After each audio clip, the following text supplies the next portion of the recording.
All right, good evening, everybody. It's 5:30. We're going to go ahead and get started with the pre-commission agenda. I'll just note that the commission did not meet for executive session at 5 o'clock, and we're going to move that item to the end of the agenda. So we'll meet executive session last. And for President's report, I just want to commend Director Head. He may mention this as part of his director's report, but attended the Keep Idaho Moving meeting today that the director presented at, and just did a really great job talking about projects and costs and funding constraints and all kinds of things that ACHG is navigating and facing. So great job. Are there any general housekeeping items or discussion of the agenda from the commission? All right, seeing none, over to Director Head for the director's report. Well, thank you, Madam President, Commission. It's a pleasure, and thank you for the opportunity to present to you today. Just a few items, a short little presentation today. I did talk a lot earlier, so I'm narrowing this one down. But we did have the opportunity today to present to the Keep Idaho Moving. This is a group of the Boise Chamber. It includes city officials, business leaders, others. Primarily, one of the things I sought to highlight was the VRF sunset and the need for renewal. There seemed to be some interest in supporting that effort when the time comes, assuming the commission approves that moving forward. Also presented on growth and the impact of that. And did you know, I thought this was an interesting thing that I figured out through this process. ACHD over the last 25 years has added basically all the local roads in Garden City every single year in terms of lane miles. That is a huge impact every year that we're seeing in terms of additional roads to maintain. So I just thought that was an interesting fact that I wanted to share with you, that I shared with the group today. We had the opportunity to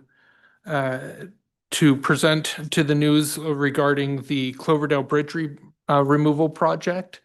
This is where the canal was relocated, and we didn't need two bridges that were located there. This has been a bit of a hot topic due to the other closures in the area, so that we've gotten a lot of attention about the fact that the road's closed for a short time.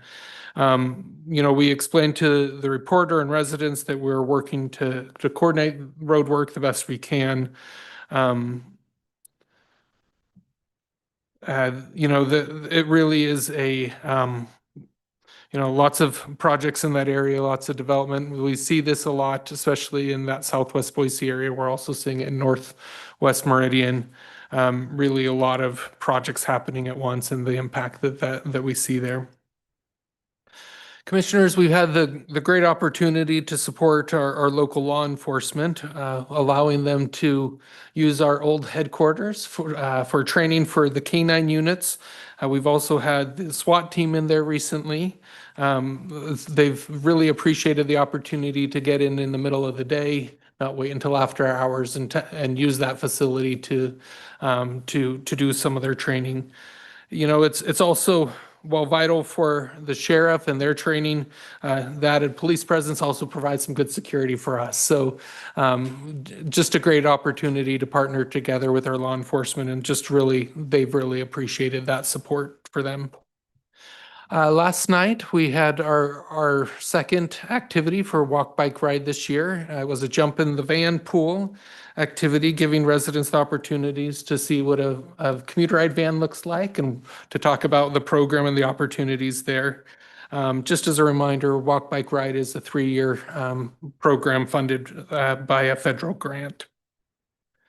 We wanted today to congratulate Edinson, who was selected to be the next participant from ACHD in Leadership Boise.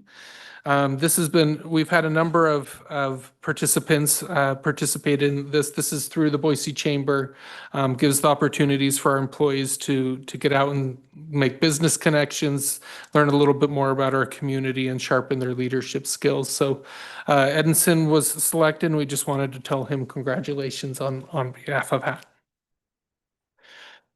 We continue to make good progress with our chip seal program. We are already a quarter of the way through in terms of chipping.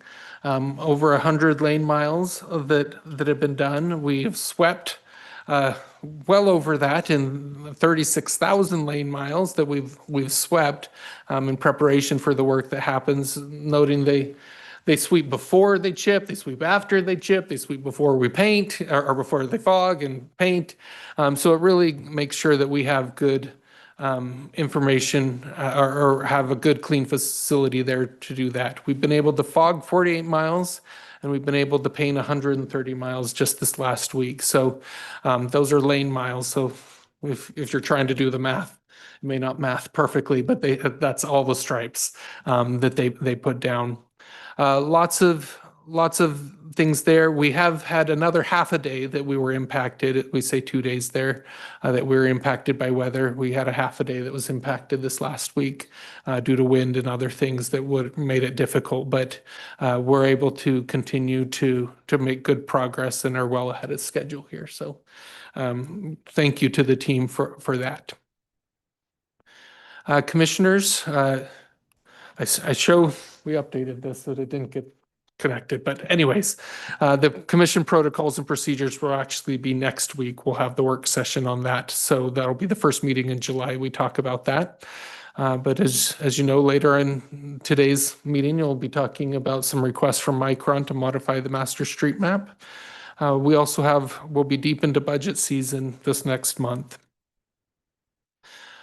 With that, tomorrow, commissioners, we have our May in Motion Awards luncheon.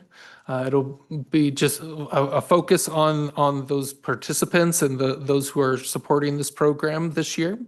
So no big speech like it's been in the past, but there will be some good conversation around that. For those who want to participate, please share with Stacy. And then July will be closed for the Independence Day holiday and celebrating America 250. And with that, commissioners, I'll stand for any questions. Thanks for the report, Director. Any questions? Commissioner Nelson? Yeah, Brian, or Shandy, I noticed the neighborhoods in the know in July. Do you know what the main topic will be? Madam President, Commissioner Nilsson, it will be the budget. It will be an open house on the budget and sharing what's happening there. Great, thanks. Any other questions for the Director?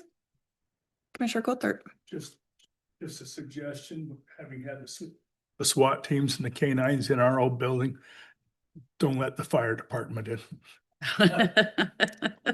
until we're getting rid of it. Excellent. All right. Thanks for the report. And with that, we will be at ease until 6 o'clock.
All right, good evening, everybody. It is now 6 o'clock and I'll call the commission meeting to order. Thanks to everyone joining us in person and online. And please join us in the Pledge of Allegiance.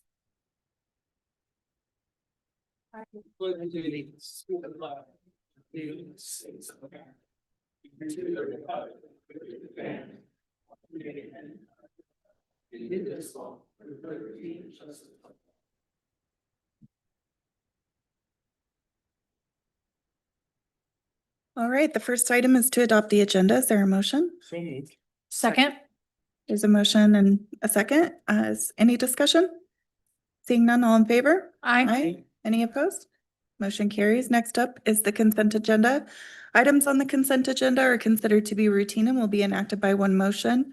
There will be no separate discussion on these items unless the commissioner or citizen so requests, in which case the item will be removed from the consent agenda and placed on the regular agenda. All consent agenda items are commission action items unless noted. I don't believe we have any requests to remove any consent agenda items. Is there a motion?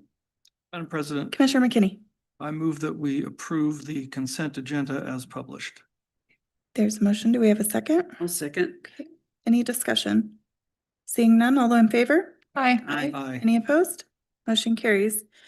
All right, that moves us to the regular agenda. We have a couple of items today. Firstly, I'll ask if, first I'll read the first item is Micron request modify the master street map and ask if any commissioners have any statements. Yes, Commissioner Madam Nielsen. President, pursuant to the Idaho Ethics and Government Act, I will be recusing myself on regular agenda items 1 and 2 as a member of my immediate household is employed by Micron. Thank you. Commissioner Pickering. Thanks, Madam President. I had an ex parte conversation with the applicant, and that will not influence my decision tonight. Commissioner Goldthorpe.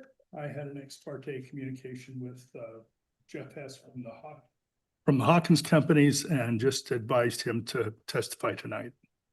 Okay. Seeing no other statements from commissioners, this item is up and Justin Lucas will present on it.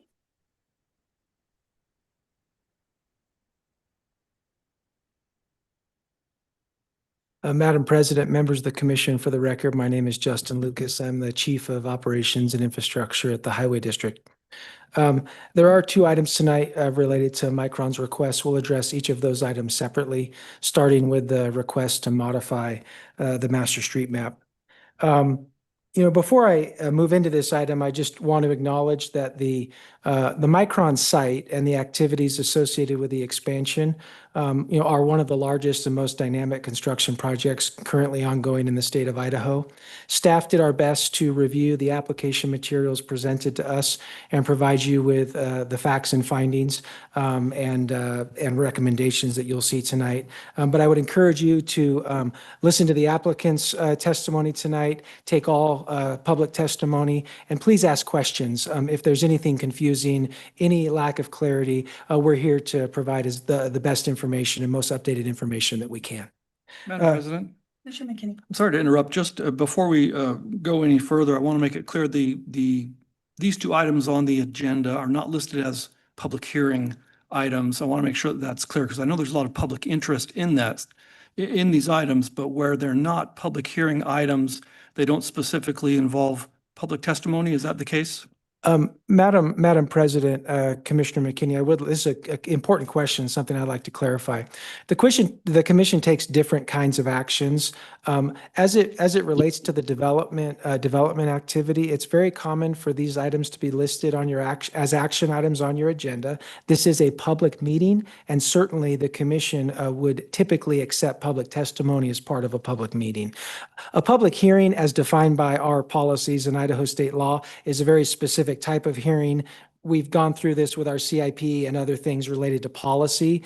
The decisions you're making tonight don't meet the threshold of the requirements for a public hearing, but a public meeting under the commission's direction operates in a similar way.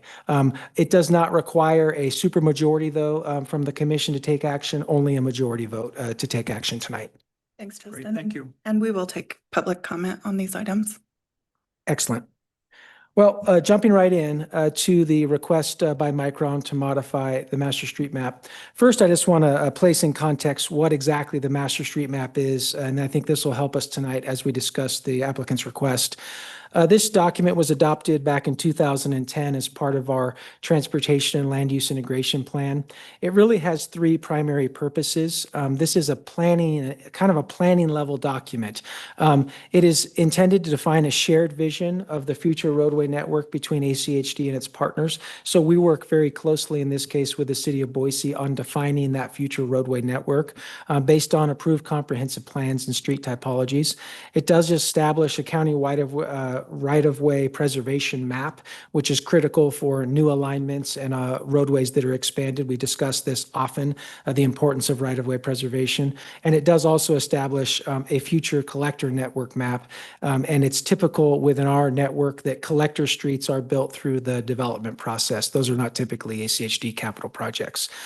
Per your policy, the master street map can be amended through development action, which is what you're being asked to do tonight.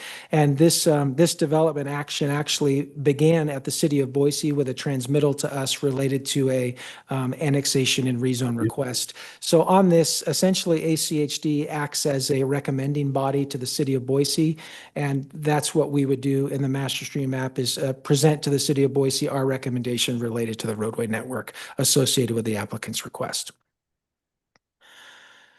So here we are with the currently adopted master street map in this area.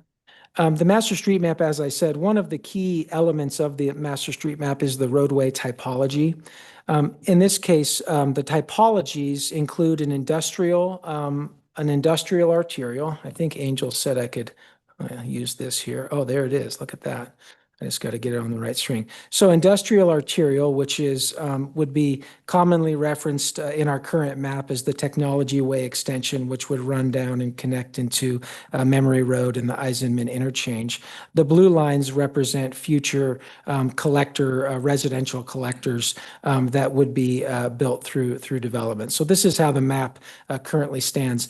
This configuration, especially as it relates to the connection between Eisenman and Columbia, has been anticipated since the map was first created in 2010. It also was reinforced through the adoption of ACHD's capital improvements plan in July of 2022, where the arterial collection, not the collectors, was added to the ACHD CIP. This connection, from a development perspective, was most recently referenced in a letter from ACHD to the city of Boise related to Micron's previous annexation and zoning requests related to the fabrication site. And ACHD sent recommendations on to the city of Boise associated with this connection through that action also. And the collector network is really worked very carefully and closely with the city of Boise. And the network you see here was basically staff's collaborative effort with the city of Boise for this area. So the proposal by the applicant, I want to make it clear they're not proposing any changes to street typology. They are proposing some, as the packet showed, some relatively significant modifications to the arterial and collector network. The primary change, as requested by the applicant, you can see would be what is shown in yellow is that arterial connection. That would be replaced with a more direct connection across and somewhat parallel to Columbia Road through the state of Idaho's property. And then the connection as an arterial would continue up to connect with Columbia Road a few miles down from where it does today.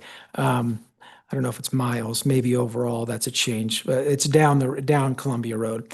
The applicant also, in an attempt, I think, to look at future connectivity in the broader area, made a request to potentially add another arterial connection that kind of shows this coat hanger configuration for future development and connectivity in this area.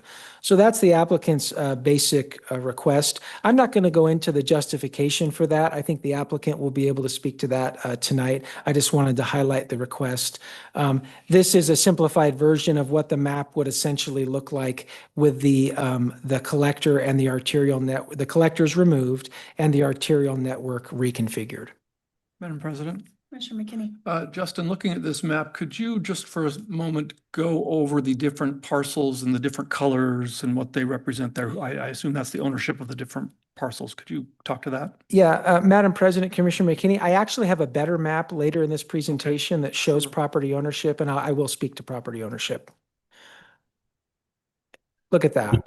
I didn't even remember it was the next slide. So when it comes to property ownership, this map is, I'm not sure if it's exactly 100% accurate. We believe it is. Something may have changed hands.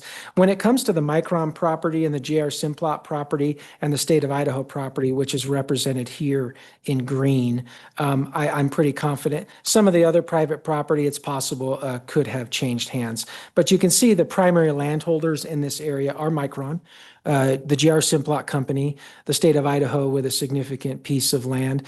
This land owned by the state of Idaho is part of the endowment properties, and they, as you saw in the letter communication, they use that land to try and generate revenue for the state and its purposes. So this is essentially the ownership and how it lays out.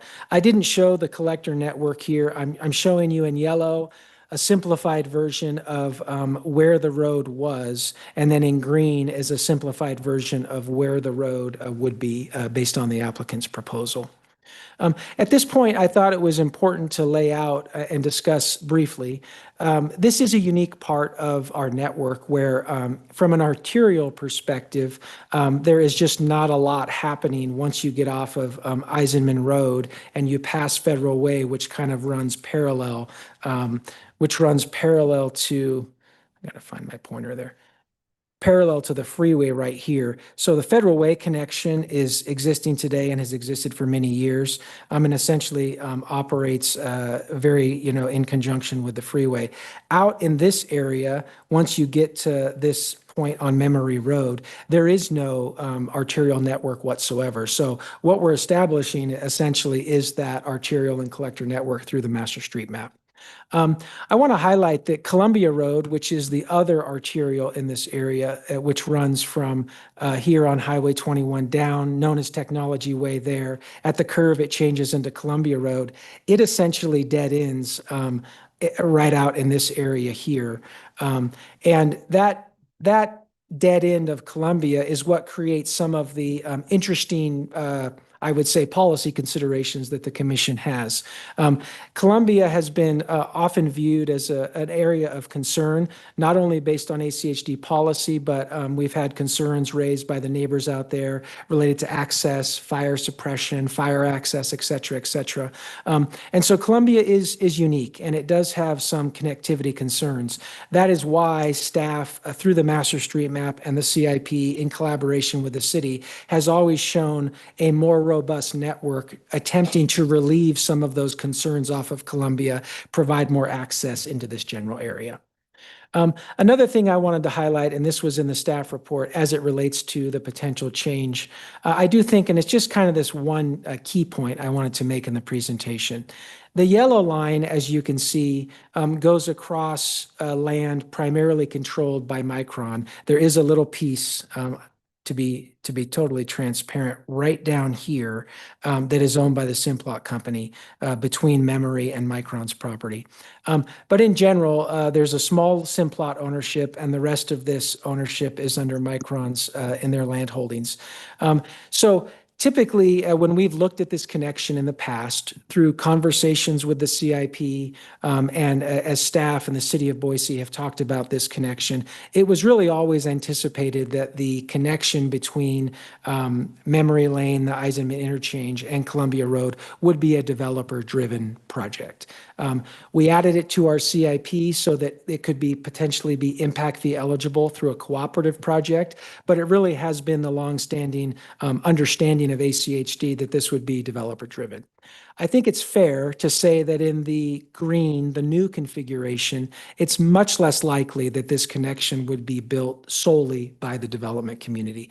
There may be sections and portions of it that would, but going through the state of Idaho property, the state of Idaho is not a property developer, and the state endowment lands have specific restrictions and things like that related to property development. And so I think it's just, it's probably, I think, as I say, I think it's fair to say that going forward in the green alignment, that this would likely need to be a more ACHD-driven capital project. I'm not going to pass judgment on that. I just think it's important to highlight that change in the reality of implementation and the constraints that may be associated with the implementation of when it comes to timing, funding, et cetera, of implementing the green connection. Commissioners, this was kind of hot off the presses just yesterday evening, and I know this was sent to you by email, but I did want to highlight it. It's also available to you. We did receive a letter from the city of Boise. I'm not going to quote the whole letter, but they were clear in the letter their support for Micron Technologies Master Street Map Amendment request. And so I think it's really important because the Master Street Map is a joint document between the city and ACHD. I think it was important for you to see the city's recommendation. And with that, I wanted to get into staff's recommendation, which differs from what the applicant has requested. Most of the analysis justifying staff's recommendation was provided to you in the staff report, and I'm not going to go line by line on that. But essentially, staff, we believe that a more direct connection between Eisenman Interchange / Memory Road and Columbia Way, essentially through more of the Micron property, provides overall better connectivity and future opportunities for network development in this area. Our justification for that is largely found in the staff report. We also believe that connection should be 100 feet of right-of-way, making that connection. I'm going to show you a map that summarizes all of this. We are recommending that we don't modify the collector roadway network except for what is shown in staff's recommendation on that map. We also believe that we would recommend through our communication based on commission direction with the city of Boise that with this annexation and rezone application that the city of Boise should require Micron to dedicate any right-of-way within their property that's within the Master Street Map to ACHD. So we establish this network and get started towards implementation. As it relates to the southern connection of this arterial, essentially that was down to the Blacks Creek area and that coat hanger connection over to the rest stop area, ACHD staff believes it's a little premature to make that decision at this time, and we think a joint planning effort between us, Ada County, and the city of Boise and the landowners in that area would be appropriate before establishing a network that connects south of what would be the southern extension of Memory Road. So in summary, this is essentially staff's recommendation. As I stated, the map represents the changes that we believe are necessary. The current alignment as shown on the Master Street Map and the CIP is essentially now impossible to build due to the activity on the Micron site. We recognize that. The alignment that we've chosen skirts some property lines and connects to Columbia Road in a more central location. And we recognize the need to remove some of those collector roadways within the Micron campus. And we're not recommending any changes to the typologies that exist. So with that, commissioners, I'm glad to answer any questions that you may have now. And once again, the applicant has a presentation, and then I'm glad to participate with questions at any time during this conversation. Thanks, Justin. We also received a letter this afternoon from ITD requesting a coordinated planning effort as well. So maybe add them to item number 4 in the list of any questions for Justin? Commissioner Pickering? Yeah, thanks, Madam President. Can you go back to a slide, Justin, please? So that was one of my questions, easiest questions on 4 was including ITD on that. And I was wondering, there's a lot of questions about the timing, and I don't want to get ahead of myself, but I think in some of the testimony we've received from folks asking for more dedicated timelines, especially on, I would say, item number 4. So I was curious if you would recommend, or if it was possible to recommend some specific dates for accountability. Madam President, Commissioner Pickering, as it relates to item 4, absolutely ITD would be included. That was an oversight on my part. So because of the connections to the interchanges and things like that, and there was no intention to exclude them, but we would include ITD for sure. So that's easy. As it comes to the timeline, we're in our budget cycle right now, depending on how fast the commission would like to move. I think it's something that we could contemplate in our upcoming fiscal year 27 budget. A project like this usually requires, pretty significant public outreach. We would like to probably hire an engineering firm to help us walk through the process. Some of what I think could come out of that specifically is some high-level scan of the geography and some of the topography out in this area. It's hilly and there's different things going on. So I think there could be a technical element to this that would help to have a consultant. So this is not necessarily an inexpensive effort, but it's something that we could do. I would say the soonest would most likely be in our upcoming budget if that was a project the commission wanted to prioritize. Commissioner McKinney? Yeah, Justin, just to clarify, could you go back one slide from here? Oh, sorry, one more back. There we go. So the alignment that the staff is recommending is essentially following the property line northward along the west side of the state of Idaho property and between it and that the JR Simplot property and then going north. Is that correct? Yeah, Commissioner McKinney, thank you. And I didn't want to put 3 lines on here. I was kind of comparing the master street map to their proposal, but you're absolutely correct. Staff's recommendation would be the essentially Memory Road extending to this property line here with the state of Idaho, and then all the way up connecting to Columbia Road somewhere in this vicinity. There's actually already a half collector street section that has been built from Columbia Road down to this location. So how we would exactly deal with that would need to be figured out. But we believe that pushing the alignment to this location is a reasonable modification and preserves some of the larger maybe network connectivity goals in this area. Okay, so then just one kind of a question on this. If we're talking about the Micron dedicating right-of-way for this kind of a plan,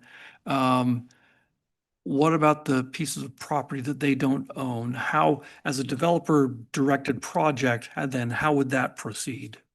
Madam President, Commissioner McKinney, in any alternate scenario other than the one here where Micron owns essentially the vast majority of the property to make the connection, I think what ACHD staff is recommending that the right-of-way be, an alignment be decided, the right-of-way be dedicated, even outside of the platting process, because there's likely to be no subdivision plats in this area, at least that we're aware of. And so that's something we believe the city could require through its development agreement related to this annexation and zoning request. So how that would work, we would only be able to get the right-of-way that Micron has control over. So for this area, I think we could get all of it because Micron would potentially own the full alignment.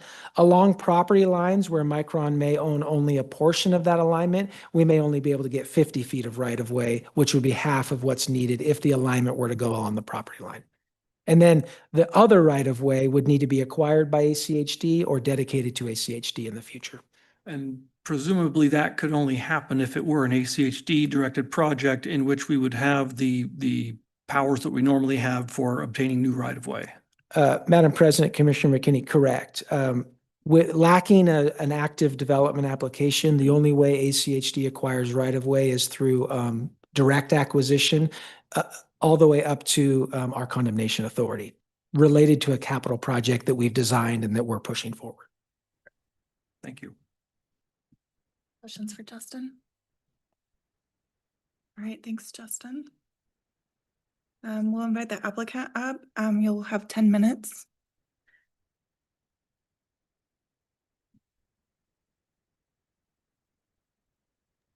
Thank you. Good evening. My name is Jeff Binford. I am here representing Micron. I am the Senior Director of U.S. Expansion Planning. I'm going to share a few comments tonight about the background of our request, and then I'll turn it over to Deb, and she will give more details about our recommendation. For the record, my address is 8000 South Federal Way. As you know from the news and updates we've given you over the last couple. What's that? Sorry, there's somebody unmuted online. Oh, no Just- problem. Everyone online on Zoom, please do not unmute yourself until called upon. Thank you. So as you know from the news and from announcements that we've shared with all of you over the last several years and updates that we've been giving, we are in a major expansion project right now at the Boise location. As you can see here on the map, this is an aerial view of our current ID1 expansion, which is the building here on the left. Whoops, how do I do the? Oh, it's the mouse. Thank you. So this is our ID1 building here. And we will build a second building next to it on the east side, which will be our ID2 building, is what it is called. That's up to a $50 billion expansion that Micron's in the process of doing. We started construction on ID1 in 2023, and we will start construction on ID2 later this year. The city of Boise has already annexed and zoned the majority of the land that we need for these expansions. But the current application that's pending in front of the city is to annex that additional area, which is in green, which is required for us to do our full ID2 expansion. The electrical yard will sit within this annexation area, and that's why we need to go forward at this time to annex that space. The location of the power of the electrical yard is connected directly to the ID2 building, and it runs directly underneath the transmission lines that Idaho Power has put in place. So to accommodate this ID2 expansion, we were asked to come back with an updated master street map, because as we saw in Justin's presentation, the original plan goes directly across our ID1 facility. And so this location for the road is no longer available. And as we see ID2 here, directly east of it, ID2 is a direct copy of ID1. So we have the same fab space, and then all of the support buildings around it, including gas yards. And this is our electrical yard over here, just to the east. And this is in that new annexation space. So we were asked we've been meeting with ACHD and city staff and have come up with a recommendation that we feel meets the needs of all the parties. The only main difference that we have is the final location of where that road connects in to Columbia Road, which I will show an example of in a minute. So ACHD staff recommends a connection that goes directly into our electrical yard. So this is the electrical yard on the east side of ID2, and that arterial road would connect directly into or go directly through our electrical yard, which would create a significant challenge for us. The placement of these two buildings, as you see here, they're linked together. There are 3 links between ID1 and ID2, and so it's very important that those two buildings stay as close as we can. But you can see the amount of support buildings that are required in order to run the factory, which are all the way around on the north and east side, including the electrical yard, which is just east of that space. Any public road that would go through this space would be a significant problem, not just for the electrical yard, but also for the remainder of Micron's annexed property that's to the east of that. If we did have a road running directly through, that would create safety challenges, as we would need to have people going back and forth, facilities, workers, transportation going back and forth across that road. It would increase our challenge with security by having a public road run right through the middle of our industrial campus. And it would compromise our air permit, because it would change the influence area that we are currently using as part of our air permit. In addition to those general concerns, we talked to Idaho Power to see what their opinion was of putting the road in the location directly adjacent to where our electrical yard would be, and I'll read a few of their comments. Our initial review suggests that the proposed road location could constrain the planned ID2, which is nicknamed Data, electrical yard, and related transmission infrastructure intended to support Micron's ID2 campus. Specifically, the proposed alignment appears to cross Idaho Power's T711, T902, and T906 transmission lines, as well as new lines that are planned to serve the data substation. From a safety and reliability perspective, we would have concerns with road improvements that could create conflicts or constraints for this infrastructure.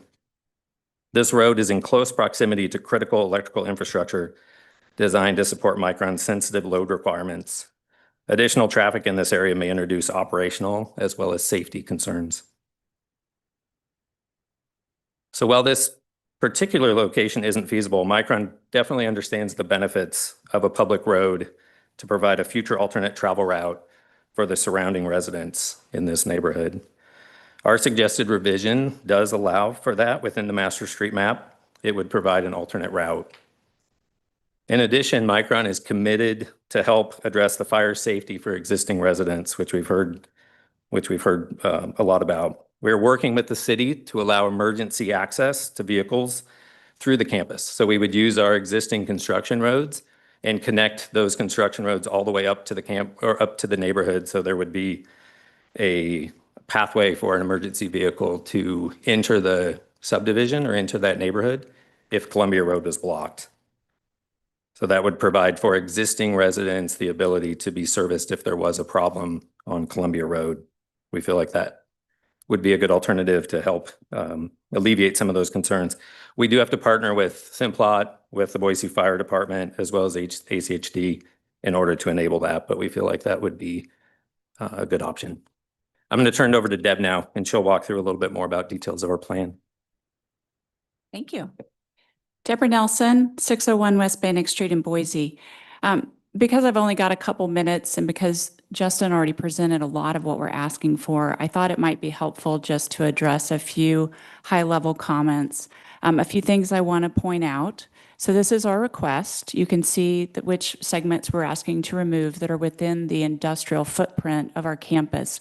And what we're asking for is the roads to be located appropriately where they best serve existing and planned residential development that's anticipated to our east and to our south. The existing arterial, that dashed line shown in yellow, doesn't really serve that purpose. It's not close to those residential areas. It doesn't provide that secondary fire access that is driving a lot of their need now. Our location actually does start to serve that purpose for them and serve a larger and broader area that is more useful for this area from a long-term planning standpoint. There's also the orange dashed line to the north I want to point out. This is a planned connection between Columbia Road to the north to Highway 21.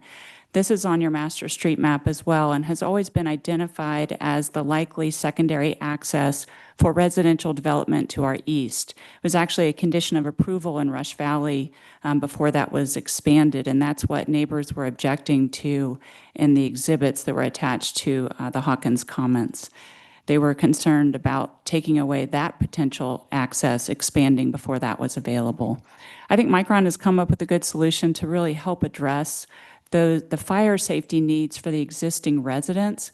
And so now the focus can be on what makes sense for planning long-term. And Justin made the comment that this would no longer be a developer-driven project if it's moved to the east. It's not clear it was going to be a Micron developer project to begin with. It's not designed or intended to really serve the industrial campus.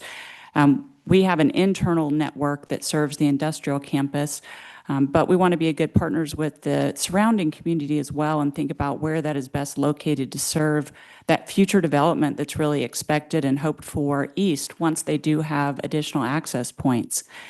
And this network serves that well. It picks up the opportunity for the future likely development of the BNL land down towards the interchange in the future.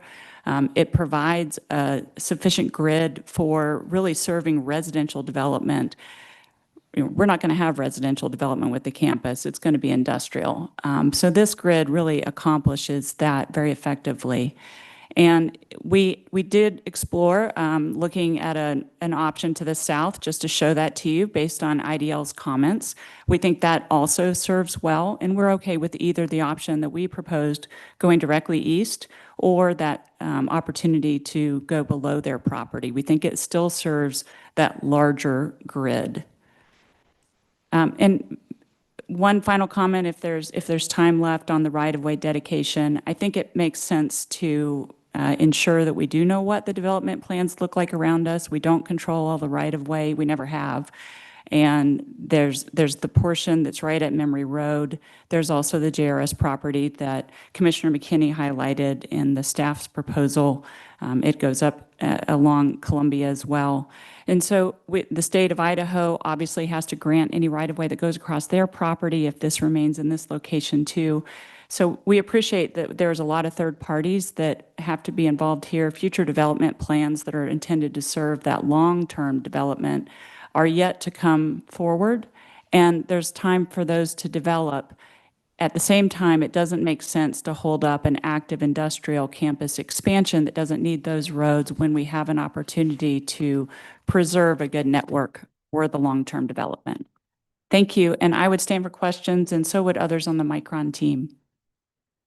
Thanks, Deb. Can you speak to any conversations or coordination that you've had with partners and adjacent landowners on these proposals thus far? Yes, President Gold, I'll address that, and if any Micron folks want to comment specifically, they can. You know, when the ID1 project was moving forward, we did explore all opportunities to fulfill the master street map road connection at the request of the agencies at that time.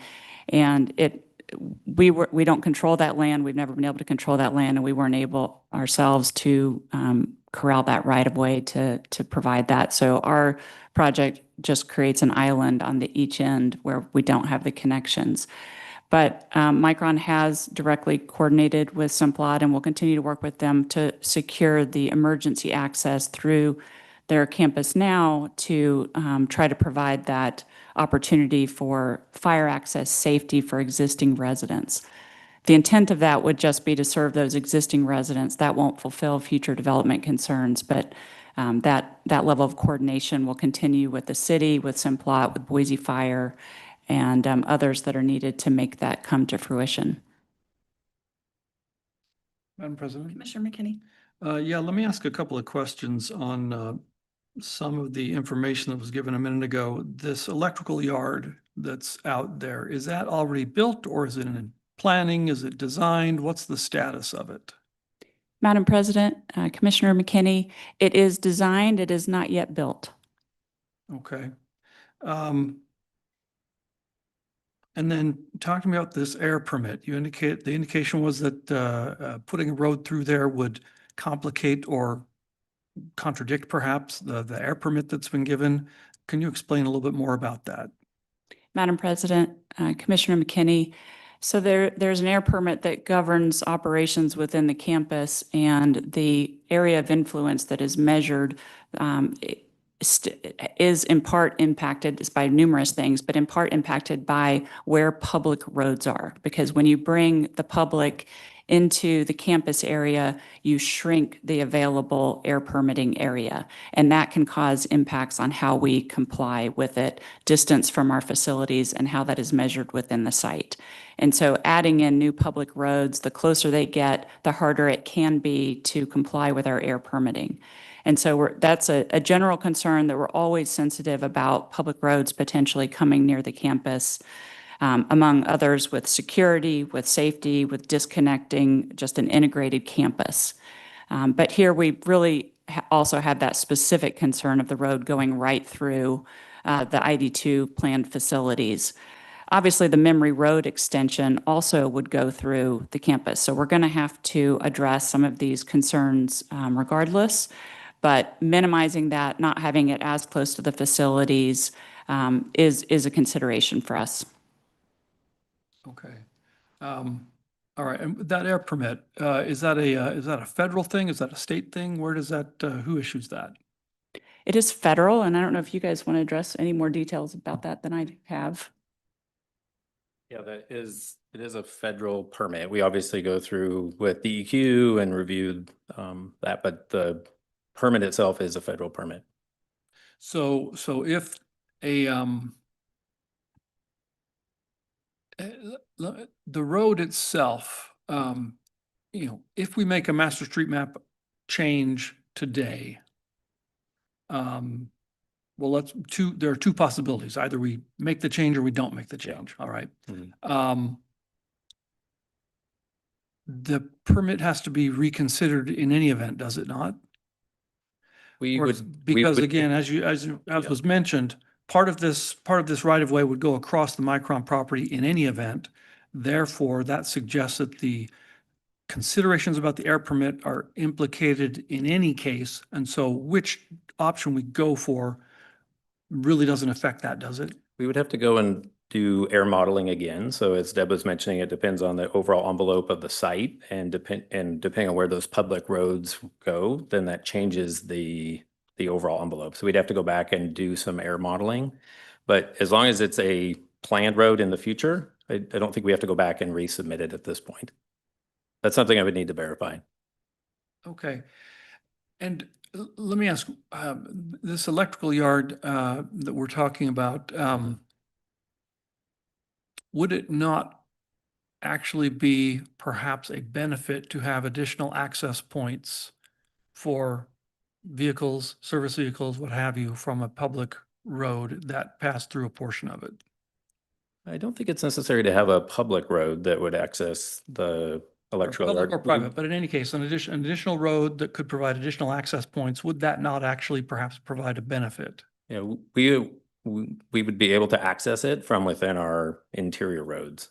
So we don't necessarily need to have it be a public road in order to. Right, I service the understand that, Idaho but Power if stuff. there were an additional roadway through that section as proposed in the proposal that the district made, could that not actually be a benefit to Micron rather than a detriment?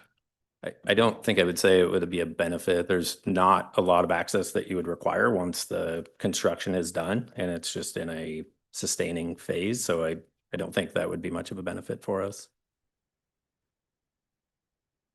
Okay, thank you. Commissioner Pickering? Yeah, thank you. Thank you both. I've got oodles of questions, so I'm probably going to have a few, and then once I organize a few more, I'll defer to other commissioners. So, Good. kind of on the topic of the electrical yard, just kind of sticking with that one. Yeah. Do you mind going to the slide where it's a little bit more zoomed in? This one? Perfect, thank you. Yep. So I understand your point about the airspace and that, and the clearance there. I guess I'm just wondering more about the connection instead of going straight through as our staff is recommending to Columbia. Cutting, so if you could put your mouse down, right, stop at that junction, right? Yep, No, right. right there versus cutting across. And I know that I see these, red diagonal lines. Can you speak to what those red diagonal lines and because I think our staff make a great point about the infrastructure that's already built adjacent to that road. Obviously, it's always nicer to have straight lines on these proposals, but I guess, what are those red lines? Why couldn't we cut across that other piece just to provide additional access to the subdivision? These red lines are transmission lines. Those are transmission lines. Yeah, so your recommendation is to go here and then jog to the right as opposed to going all the way up here. Mhm. I think we'd definitely be more agreeable to that because there would be the ability for all of this space to be connected. So instead of it running through the Idaho Power space, then we'd be able to access this fully. The only problem is this is still annexed or will be annexed in the future, Micron space, which would then be cut off as well. Could you talk a little bit about why you decided to put the electrical yard there versus further south? Yeah, the electrical yard is connected in through these transmission lines. And then there's also a link between the existing ID1 electrical yard, which is right here, and this ID2 electrical yard, which is on this side. So for us, this was the most efficient place to put it. So we could keep it as close as we could to ID2, but also have it connected to the transmission lines and have that redundancy back to the ID1 power. But I see other transmission lines on the southern part there, so why not connect them to those pieces though? Yeah, just right there. Oh, down here. Mhm. Well, this is not Micron's land. So this is J.R. Simplot land Okay. in this space. And the farther away we put it from the existing building, then it just gets more complicated. It's easier to have it be closer to the facility that we're enabling. When did you make that decision to do the electrical yard right there? Last May is when we announced ID2 And prior to that, just slightly before that, we were doing full design and trying to decide what the best site master plan would be. And that's where we decided to put the electrical yard there. Okay, so switching gears a little bit. This is more of a, I think in a different hat, different role. I'm pretty familiar with how frequently our state land board sells state land. So I think to Justin's comment about it's not necessarily fair that it might not be redeveloped. I think there's plenty of scenarios where the state land board would sell that property to be developed or whatever it would look like to also generate revenue for different purposes. But I guess I took consideration of IDL's letter, but I was wondering if you've consulted with the governor's office in particular as it relates to cutting through that property and what some of those conversations may have been, because often he's on the land board. There's a lot of decision makers around that, and it's a interesting property. So I was curious if there were more conversations you could elaborate on as it relates to cutting through, and your decision and original proposal was cutting through the IDL property. Oh, sorry. Yeah, this one here. Yes. There was a couple elements to that question. Sorry. I'm Heather Baldwin. I'm a vice president with Micron. I think I testified with you before. I think, to be honest, when we drew that line, we didn't think a whole lot about the state land at that point. And then we got the notification from the state. And then we did go to the governor's office and have a dialogue with them, which is why we drew the other proposal. Whichever way it is. Here. So I think your point is very valid. I think we're very sensitive to the fact that that state endowment land, that endowment can be used for many things at the state level. Clearly having a road connection there, because now it's completely isolated, degrades the value of that land. Right. So I think that's why we drew this alternative. I think that's the dialogue we had with the state. We're interested in helping them make sure that they can preserve the value of that land. Thank you. So I guess that accommodation, which I think makes sense. I mean, then it's cutting through, the trade-off is, then it's cutting through JF Simplot land and then isolating that corner. Yeah, that that's section. actually BL. The orange Yeah, piece? orange down at the Oh, bottom is excuse BL. me. So Thank you that's for Larry correcting. Williams. Perfect. Yep. Perfect. Okay. And then I think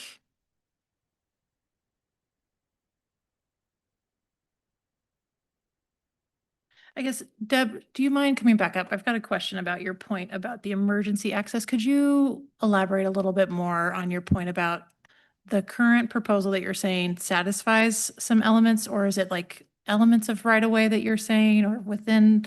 Could you kind of explain that a little bit more? Because it kind of went really fast. And I just want to make sure I understand it correctly. Madam President, Commissioner Pickering, yes, I'm sorry, I did rush. There was just a little bit of time, so thank you for the question. Yes, currently the residential development that is seeking approval and seeking additional road access in the area. This is really being driven by them. So if you look at those existing plats, you can see subdivisions up to our northeast corner. Some of them are built out, and then there's other developable lands there, some of which are approved but not buildable. And the reason is they reached a cap where they no longer had the ability to build further because they had exceeded the amount that either ACHD would allow on Columbia Road from a maximum transportation standpoint, and primarily from the city determining that it wasn't safe from a fire standpoint. And so the decision was that the city felt that until there was additional fire safety access, that those homes would not be able to be developed any further. So there is existing residents there, though, that also would benefit from additional emergency fire access. And that's where, while Micron doesn't control all the right-of-way around them, and I do believe it's really appropriate for future development to kind of solve the problem of the secondary access, Micron has been trying to partner to try to figure out how to provide that emergency fire access for those residents. And so in discussions with the city, They'd like to try to move that forward and feel that there's an opportunity to present that emergency fire access through the campus. So it would serve additional residents if there was an emergency along Columbia Road where there's a fire, so it was blocked off and emergency vehicles needed a different way to get in there. They could go through the Micron campus through this roadway that then would be provided, as Jeff described, on construction roads. Micron has a vision for how that would be facilitated through, meeting with the fire department out there, Micron security teams and safety teams, and really developing a plan for how that would operate. This would be a bollarded emergency access like you see in other developments that provides that secondary access. So we could add or help to add that safety element for the existing residents there. This wouldn't be to solve the future development plans. This would really be for those existing residents to try to address an existing need. So Deb, just to make sure I understand it correctly, so you're saying on or what would be existing Micron facilities, that could be used as an emergency access? Micron lands, I think there'd have to be some construction of some gravel roadways. Micron lands I think there's some ability to use some existing construction roads, but they're going to have to add others as well. And that's why they need to have a planning effort with Boise Fire and the city, and to really figure out what's the best way to do that. And, of course, to the extent that it's actually connecting all the way out to those stub roads, we want to include ACHD in that. And in Simplot, because they control a piece of this, is going to have to continue to be, willing to allow that emergency access across their property. So you don't have a map or anything of what that No, could look like? that is not designed yet. That is a discussion that will have to continue, but it has begun, and we feel confident that we'll be able to pull that together. I think that's it for now. Thank you.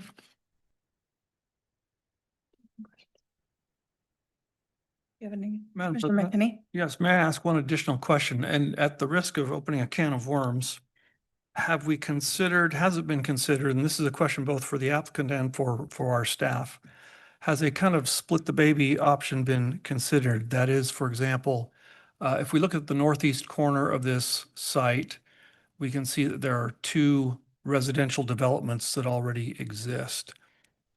Well, there's 3, okay, but there's 2, and we show 2 large ones, and then there's a road, a north-south road extending south from Columbia Road that's between the 2, that's on the eastern edge, the western edge of one of them, that sort of triangular looking one heading south.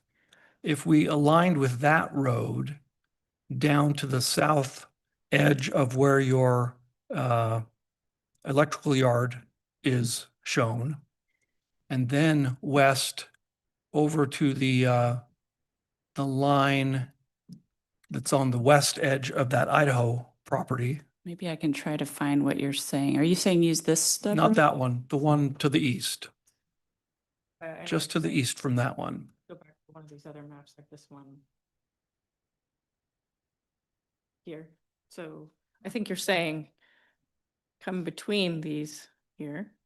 Right, that blue And then line down got there, that alignment of that blue collector that's shown. Here, this one. Right, So come down south here. to there, Right down this way. and then back and then down. Could that work and satisfy in some ways the desires of all the parties? I'm just offering this as an option that maybe we can consider. We'll have to consider pros and cons of it, and doing that, just sort of throwing it out there, is not necessarily the wisest course, but it occurred to me as maybe something to ask, have we considered that? Could that be an alternative that avoids most of the problems? And part of the reason I ask this question is this. Those power lines, the Idaho Power lines that are shown there, that diagonal line, you express concerns about crossing that, but that has to be crossed in any event, does it not? Mm-hmm. No matter what we do, it has to be crossed. Yeah. So that as a reason to say, don't do this alignment, strikes me as doesn't really hold up. That we've got to cross those power lines no matter what happens, whether we're going north through them or going west through them. Because they do continue down to the southeast there, do they not? They do. Yeah, that's right. Yeah, and they keep going. You're just showing a segment there, but they do keep going, right? So those have to be crossed no matter what we do. So that doesn't change it. And as we said, the air permit concern, that also has to be reconsidered no matter what happens. And so those kind of go off the table here as considerations in my opinion. And so the safety issues, it looks like either of these options satisfy the safety concerns. And so what we're left with is, in some sense, the alignment that the district is suggesting kind of upsets the apple cart of what you've already designed and what you want to do. Not that it's impossible, but you'd have to do some redesign. Correct. Whereas the other option that you are proposing, the concerns of the district are that it puts the arterial circulation much farther away from the interstate, from other arterials, which makes it, from a traffic operational standpoint, less desirable. And so we're all about having things work for traffic and for the public. And so that's why we're trying to balance these two things. So anyway, please. Yeah, go ahead. Okay, well, I'll start and then I've got lots of backup here. Madam President, Commissioner McKinney, great question. And so, yes, we have explored a lot of different options. I do think that is a good and thoughtful suggestion. One difference, maybe just to point out a couple things. So on the transmission lines, yes, you do have to cross them. We just have to plan well in advance with Idaho Power to do that.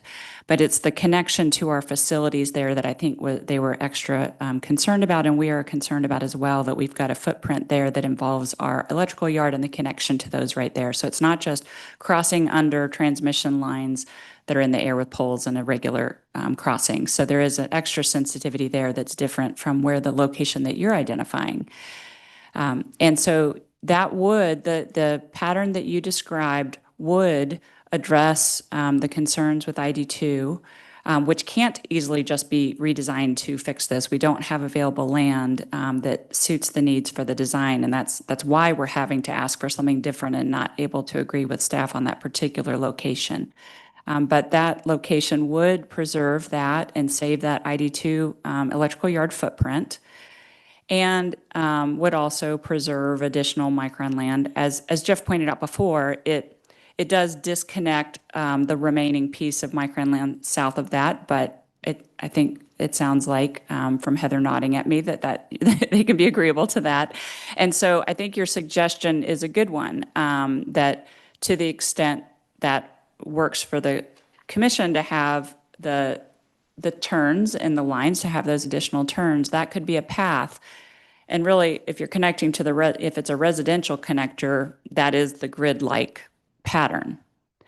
So I'll stop there. And I guess maybe just one final comment. The further away the road is, the better for the air permit. And so it is slightly better to move it down as well from the configuration that you show, because the air modeling will play out the details of that, but the further the space on all sides, the better. Do you guys have Yeah, anything you want to my add? only comment would just be that would leave this space disconnected, but we would much prefer it being that space disconnected than this entire region. This space is much more usable. It's connected in here directly.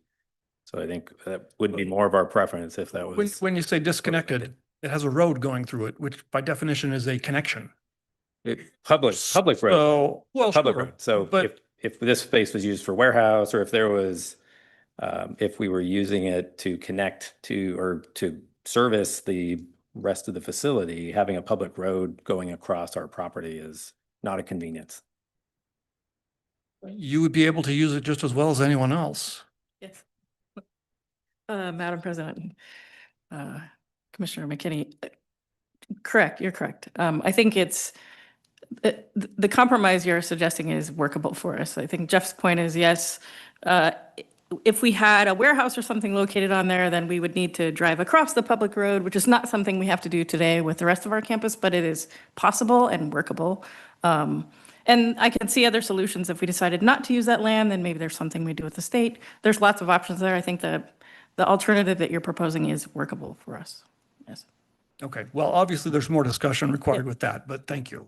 Madam Yeah. President, Commissioner Pickering, do you guys mind just, I think there was a lot of back and forth, and so just for clarity, could you just communicate what you're saying is obviously not ideal from your perspective, but workable, just so like the public is clear? Yes. So I think what was suggested was, I think there's discussion about the direction of this road here, where it goes, I think. Mhm. But as drawn today, then you would come up here, which basically is between the state land and Simplot land here. And then it hits Micron land here. And then you would turn here and then you would catch this collector that comes up through the residence. Versus you. the staff recommendation, which is to come up here through where the substation is, or the recommendation that we made, which is further to the east. Thank you. Is it clear? Okay, any other questions for the applicant? All right, seeing none, we are going to move on to public comment then. We'll take public testimony on this. We'll ask that you state your name and address for the record. Comments will be limited to 3 minutes, and please do keep them relevant to this application. We're going to call on people that are present first, then anybody who has signed up on Zoom. So our first person is Robert Carrolls. Madam President, Commissioners, could I have that last photo put back up? The diagram with ITD 1 or ID 1 and 2 on it? Yep. There are a few things that were omitted on this. There is actually a transmission line that comes right through here. Sorry, can you- It's on an angle. Can you state your name and address for the Oh. record, please? Robert Carls, 8076 South Bogus Ridgeway. I live in that second subdivision. But there is there is a transmission line that comes right through here. That's why that's on an angle right there. So that's omitted.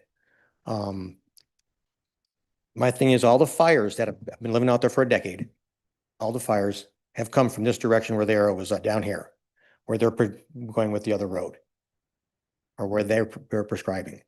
Talked to a lot of people in our subdivision last night, not really happy with that suggestion. The staff suggestion, we're pretty okay with. Commissioner McKinney's option, I think that's doable. That you won't get a lot of public fighting on that one. But we're okay with the one that the ACHD staff has provided.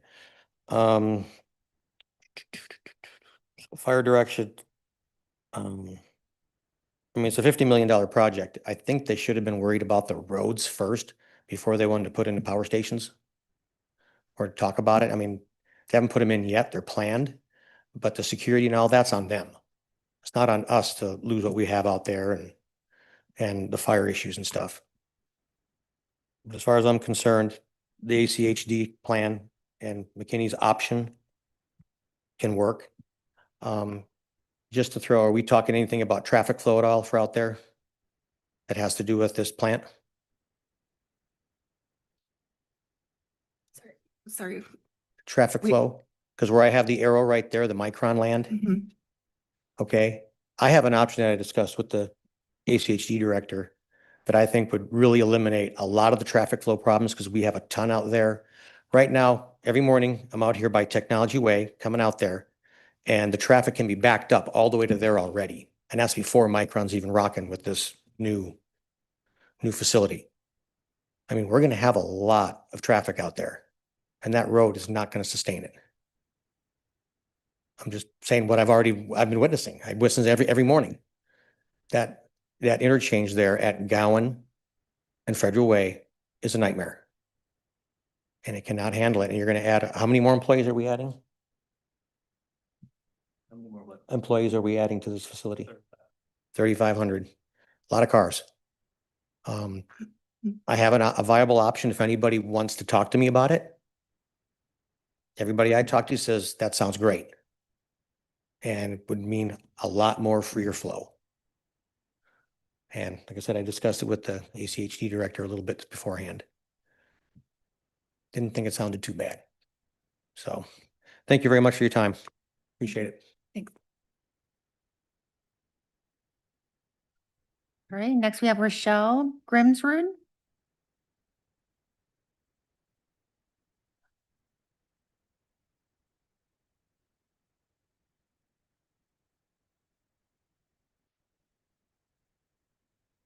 Hi, my name is Rachel Grimsrud. I live at 6761 East Black Gold Street, which is in the Sunny Ridge subdivision.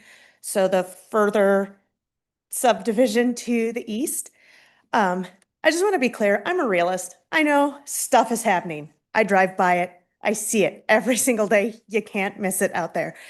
One of the concerns I think a lot of people have is right now we are seeing a lot of approvals for development before roads are ever planned. There's a lot of approvals that have happened contingent upon land being acquired for these roads.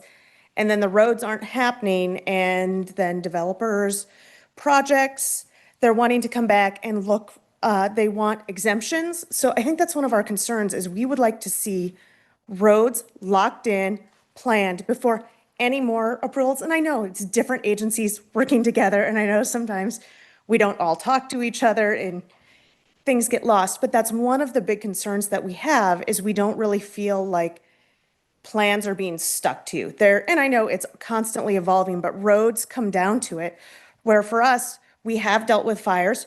Personally, within the last 2 years, we have had, like, personally, I've had to evacuate my house. The fire got within 100 feet. We've had to go. And with Columbia Road as it is, one way in, one way out, just trying to get out was difficult as emergency crews were coming in, and then you had all of the looky-loose people coming to just watch it burn. It's a concern. So I would love a secondary access road to be out there. I just want to make sure we have a solid plan for what's going to happen to make that road happen. I did also have a comment on one of the slides. There was an alternate arterial option that ran along the property line of state land rather than through state land. And while I like that idea, I think there's going to be a topographical issue because that's running right through the side of some pretty big hills.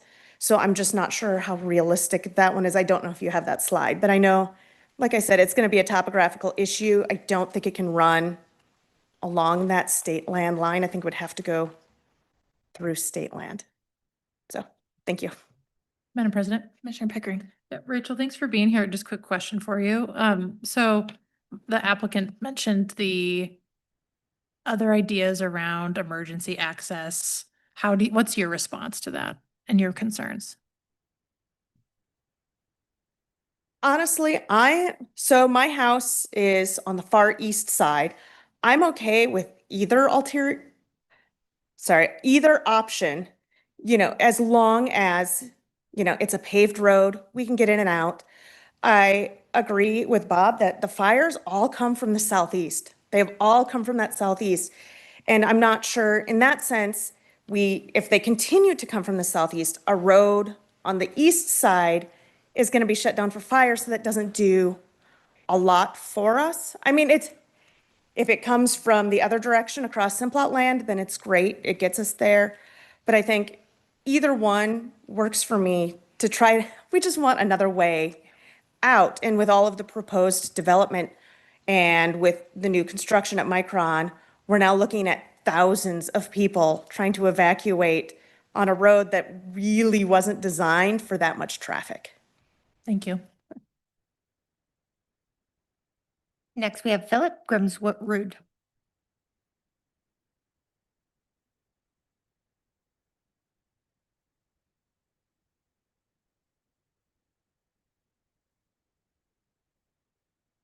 Hello, my name is Phil Grimsrud. I live at 6761 East Black Gold Street. That's that Sunny Ridge, one of those east subdivisions along Columbia Road. I do also want to mention I am a Micron employee, but I'm not involved in the facilities and any of this planning stuff. I guess, I was involved in some of those discussions with the city and some of the Rush Valley and some of those things that got approved and the discussions about, other road access and stuff. And I think the bottom line is I agree with Micron's proposal here. What I had told them at that time is, if you want to have, ignoring land ownership issues, if you want to have a bigger plan for this whole region and allow a bunch of development, why not take the east end of Columbia Road and attach it back around to the Eisen exit somehow? And you know, that's, I guess, where the Micron proposal lands. So that was just the opinion I wanted to state. Thank you. Thank you. Next, we have Marcel Lopez.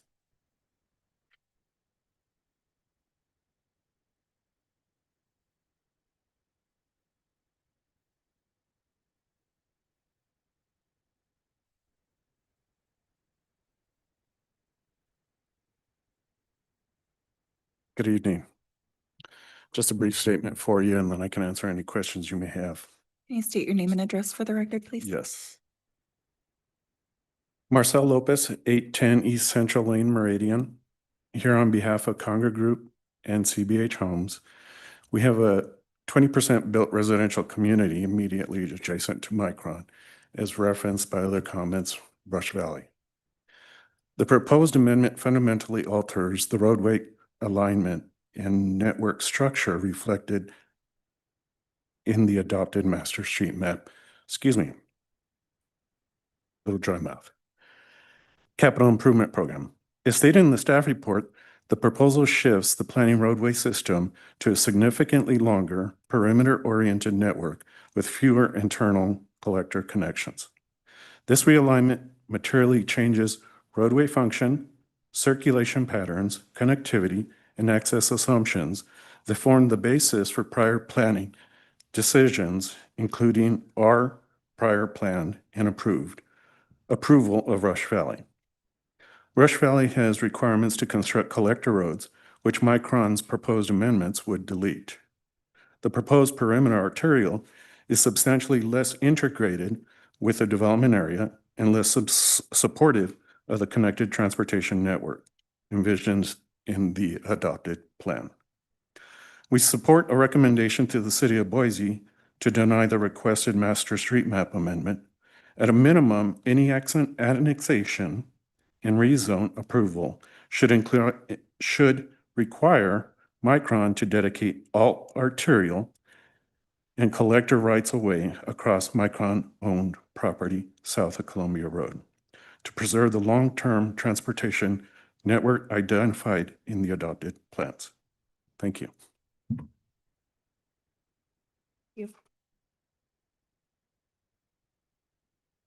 Questions? Do we have any questions? Thank you. All right, the next person we have is Ethan Mansfield.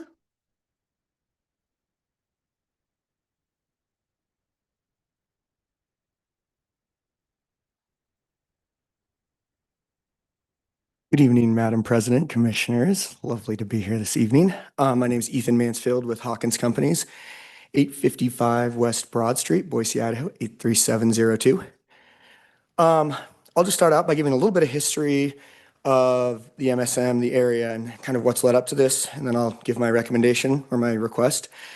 So Hawkins Companies submitted testimony opposing Micron's proposed amendment in connection with this CUP and rezone application that's going to the city.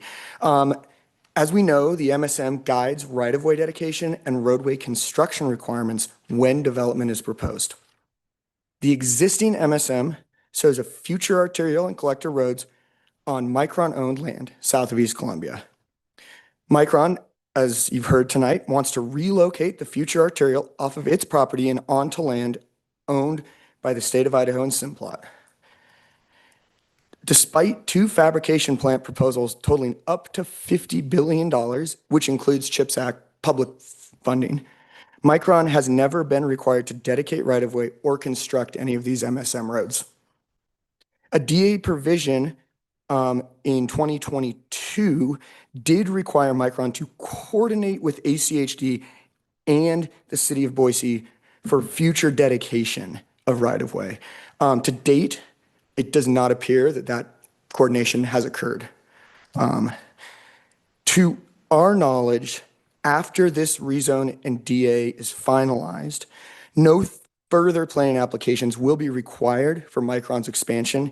They've got the internal area, and that internal area now encompasses their current and future expansion plans with Fab 1 and 2 and additional area.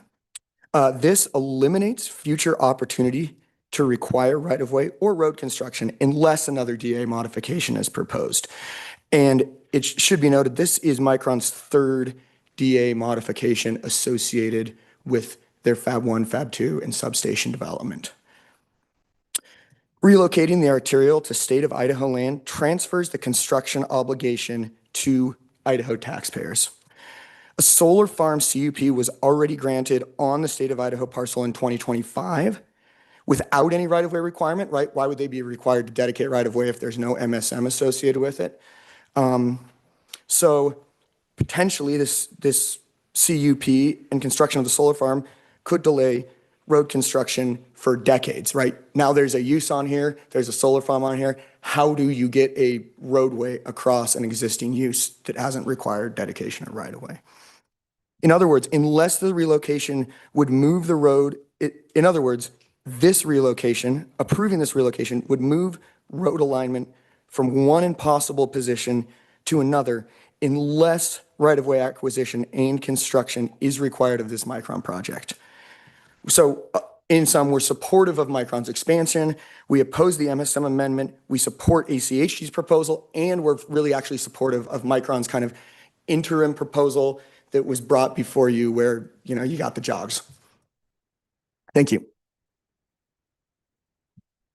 All right, we're switching to people on Zoom. If you could turn on your video and unmute yourself when called upon. Mr. Jeff Hess. Madam Chairman Commission, my name is Jeff Hess. My address is 855 Broad Street, Boise. The testimony before us has sort of changed what I was going to testify about. Given this is an MSN modification, it simply seems to me that this is not the place to be negotiating the realignment suggestions put out by a number of folks, including Micron. It is simply a matter of money and shifting responsibility of dealing with the MSM as it sits today.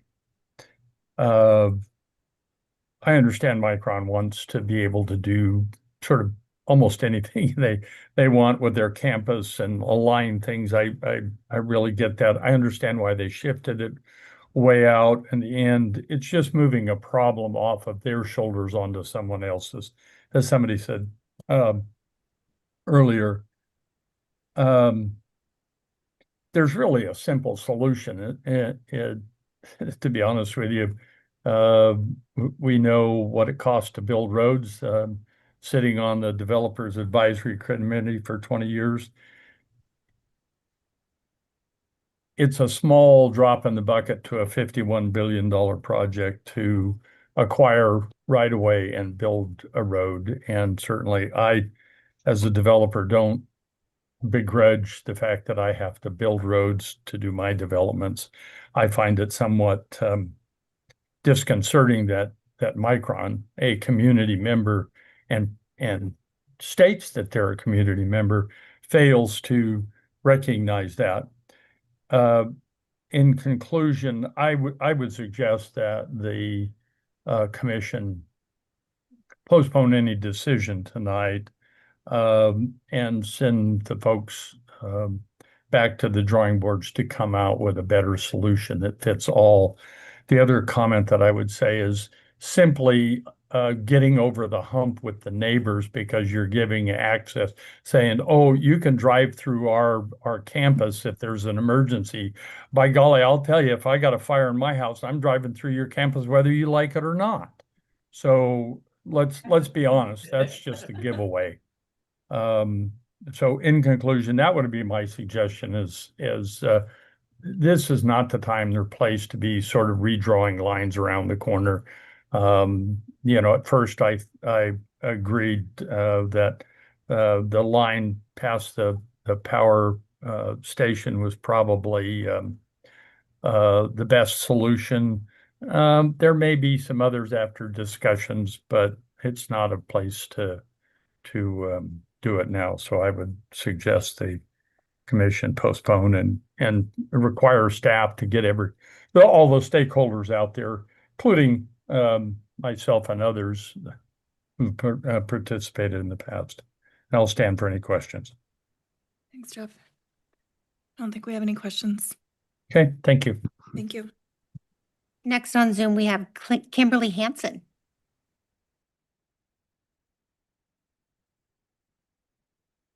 Good evening, Madam President and Commissioners. My name is Kimberly Hansen. I reside at 6993 East Obelisk Street in Boise. I live in the subdivision Bonneville Point, which is one of the furthest, the little triangle, I think somebody described it as, at the end towards Columbia Road. I have a vested interest in the community and in this project, and mostly due to safety and traffic concerns. I believe it's unfortunate that approximately 460 homes have been built in this area against the Boise Fire Prevention Code limit of 60 homes. I don't know who ultimately approved the additional 400 homes, but here we are. On October 30th, 2024, there was a fire on the southeast property, which prohibited the Bonneville Point residents from leaving or entering our homes. So this is, oh, I think somebody else was.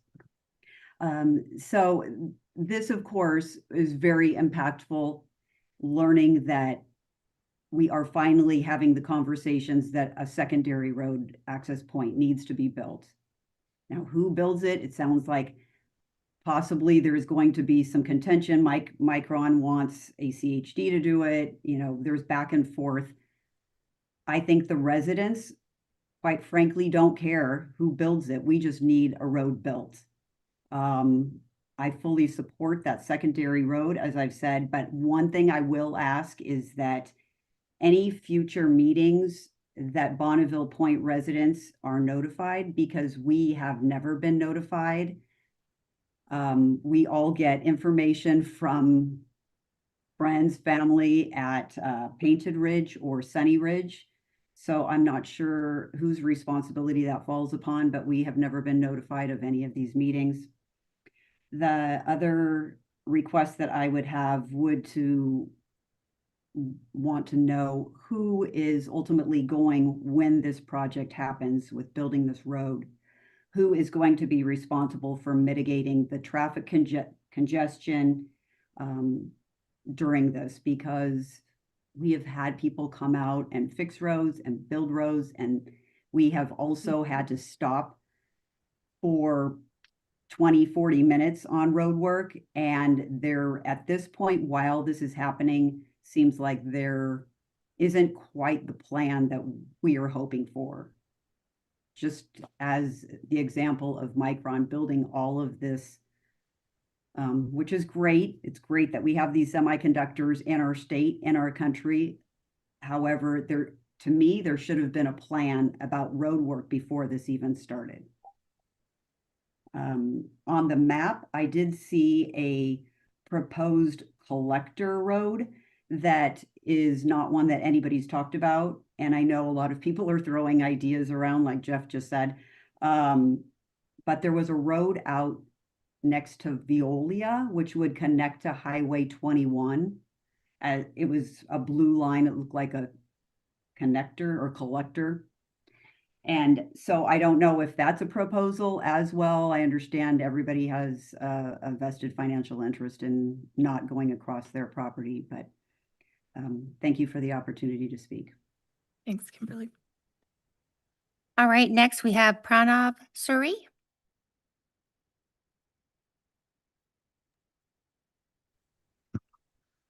Hello everyone, this is Pranav. I reside at 6655 East Black Gold Street in Boise, Idaho. My couple of quick questions. What will be the width of this road? And what's the timeline to finish this road that is proposed at this point? Thank you.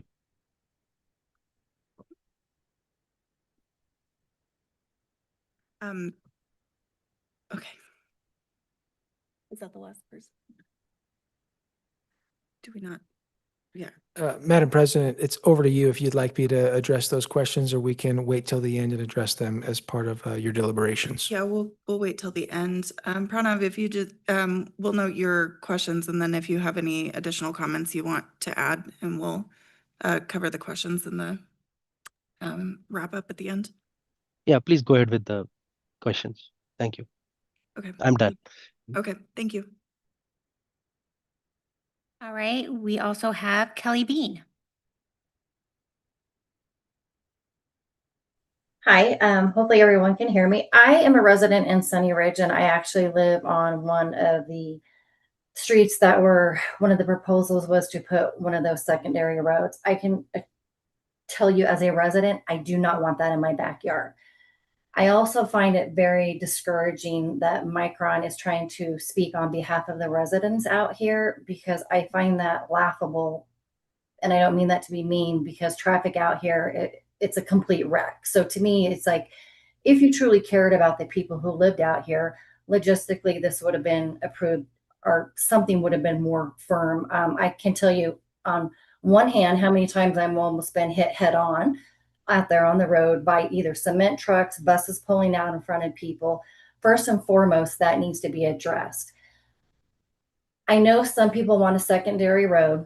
I do think there is a need for it, but I know if you build it, future homes will come out here. And with future homes that come out here, you're going to have another mess with traffic again.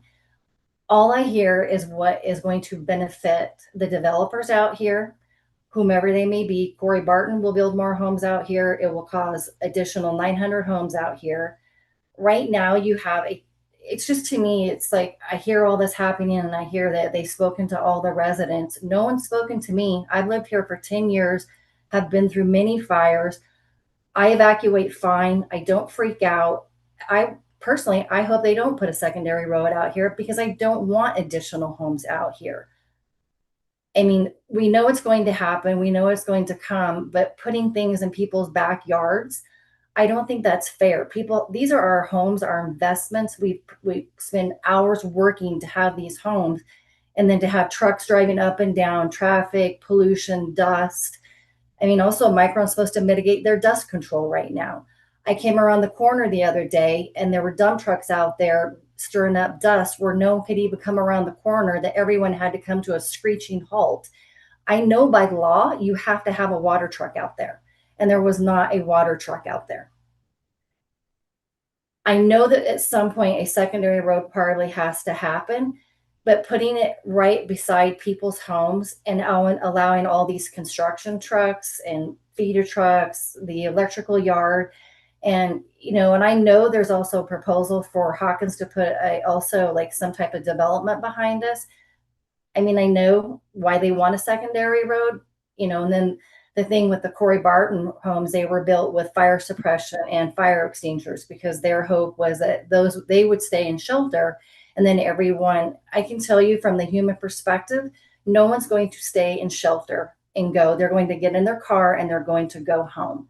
So when I hear that people want to put future development out here and put a fire extinguisher in their home, that's just like lipstick. That doesn't really solve any of the issues going on out here. So I just would really hope when they do look at that you really talk to the people who live out here. And please don't speak on behalf of us, because like everyone says, it's actually very frustrating to hear people speak on behalf of the residents out here, not knowing what people really want out here. No one expected it to grow at this rate. I mean, you can't stop it, because obviously it's going to move forward. And I know Kelly, that. Yeah. Your time is up. If you could wrap up your comments, please. Yes, I will. And then I would, again, just consider the human life out here and not think about it from the revenue perspective of a development and Micron. That's all I'm asking. Thanks, Kelly. Yes, you're welcome. Thank you. And thank you for your time. All right, next we have Craig Bergman. Hello, can you hear me? Yep. Hi, Madam Chair, Commissioners. My name is Craig Bergman. I live at 1580 West Wright Street, Boise, Idaho, 83709. So as far as Micron's request to modify the master street map, I think it makes sense why Technology Way and the alignment needs to change. I don't think the issue is that with Micron's expansion, I think it's whether the replacement road network is still going to serve the same public transportation function that it currently has with the MSM. This feels less, we kind of look at the MSM as lines on a map. This feels less like that. I think we're making substantial changes to the future network. I don't think the functionality will stay the same. So it shifts the responsibility from Micron to build these roads with their current development onto what could be potentially smaller developers. And I think that that's a big problem to have for a roadway network that's going to get heavily used by their employees. By kind of what Ethan said earlier, with the road shifting from Micron land to the Idaho Department land or Department of Lands area, I think it's just going to be much tougher to get the roads built and actually get quality circulation in that area if we push this through. This one is kind of a tough situation to be in, and I don't envy what you guys have to go through, but I think Micron's proposal solves Micron's campus problems by exporting transportation problems to ACHD and possible future property owners or future residents. Yeah, it preserves the line on a map, but it doesn't serve the same function. Won't provide the collector connectivity, and I don't think the funding logic is really there. So those are my comments. I hope that you guys either continue or avoid making a decision until we have a better plan of what this area is going to look like. Thank you. Thank you for your time. Thank you. That is all that we have signed up as of right now. Okay. Are there any additional folks who were not signed up who would like to comment on this? Come on down to the podium and state your name and address for the record.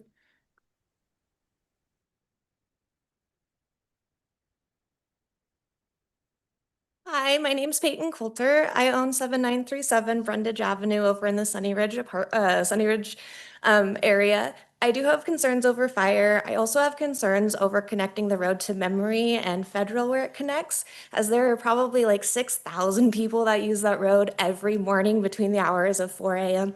and 6 a.m. And trying to get home that way, if I decide to come from Mountain Home, is near impossible, to the point where even emergency vehicles have a hard time getting through.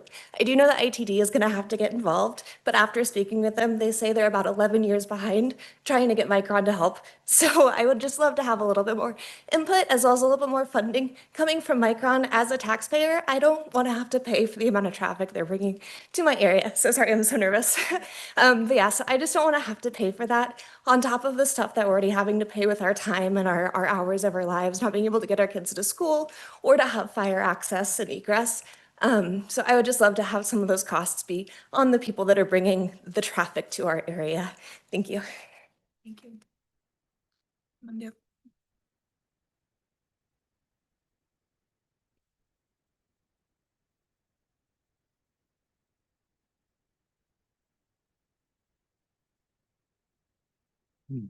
Good evening. My name is Bronson. I'm at 855 West Broad Street. I think generally I'm supportive of the recommendation that was made, the new realignment. But I think ultimately I share the same concern regardless of the alignment or realignment that as it has been expressed several times today. And that is just how is it implemented? You know, I mean, we've got a great master street map right now that is impossible to implement. And so I think that the two biggest questions and concerns I have is how does the plan get implemented and who pays for that? It would just be a tragedy to go through all this effort to come up with a plan that's unachievable as it is today. And so I think I support the realignment proposal, and I just hope we can come up with a path to getting it done, to who pays for it and how's it implemented. That's all I've got. Thank you. Anybody else who would like to speak on this? All right, that looks like everybody. So we will bring it back. Applicant, I'll give you a couple of minutes if you want to address any additional comments. Thank you, Madam President. I can keep this brief just to try to respond to things we heard. I want to start with funding responsibilities because there were some comments about that and concerns about shifting that responsibility. Just to be clear, Micron will be responsible for impact fees in this area, as would any other industrial developer or commercial developer or residential developer. ACHD determines what those impact fees are to account for the proportionate share for any development. And that is how any individual development pays for their contribution to area roads. So at a minimum, we have that commitment for impact fees to be paid. And there is always additional mitigation. There was a comment just now about ITD and mitigation that hasn't been done there on the memory lane. I would point out that Micron also did pay all of the required mitigation that came from ITD's prior comments on development there and is undergoing an additional traffic study now that involves that area south of the campus and that interchange. And so we definitely want to continue to be good partners to pay the appropriate fair share for the development, also to continue to work with ACHD and ITD on these improvements. A lot of the discussion, I mean, you hear different things from neighbors. We've heard the same thing in neighborhood meetings on applications. So there was a comment, don't speak for the neighbors. I won't try to. I'll just share some of the comments we heard and that you heard tonight. Differences of opinion about what is the best location, whether they even want secondary access. We've heard that before as well, that prefer not to enable further development there. But those plans are going to evolve over a long period of time of what is best to serve residents in that area in future development. We don't control the right-of-way on all the properties around our campus to provide any immediate access except for trying to work through this emergency access. And so we're pleased to be able to try to move that piece forward to help the existing residents to have that additional emergency fire access. As far as a long-term development system, that is going to depend on long-term plans in the area. The industrial footprint has never really been the place that needs that road to go through it or that's been anticipated to have it through the footprint. So the original arterial location in 2010, when that was put on your master street map, was to the east of the Micron footprint at that time. Similarly, when we were looking at options, when we were exploring this with ACHD in the city with the ID1, all the discussions were to shift that further east to not interfere with that industrial footprint so that you still are serving development areas to our east, but you're not impacting the campus.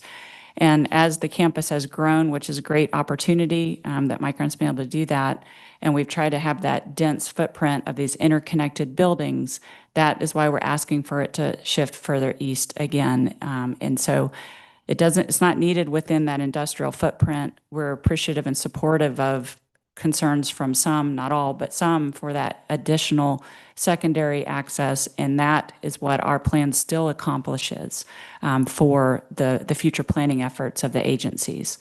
And we appreciate the collaboration and ideas of how best to accomplish that. I think that's very productive and supportive of that.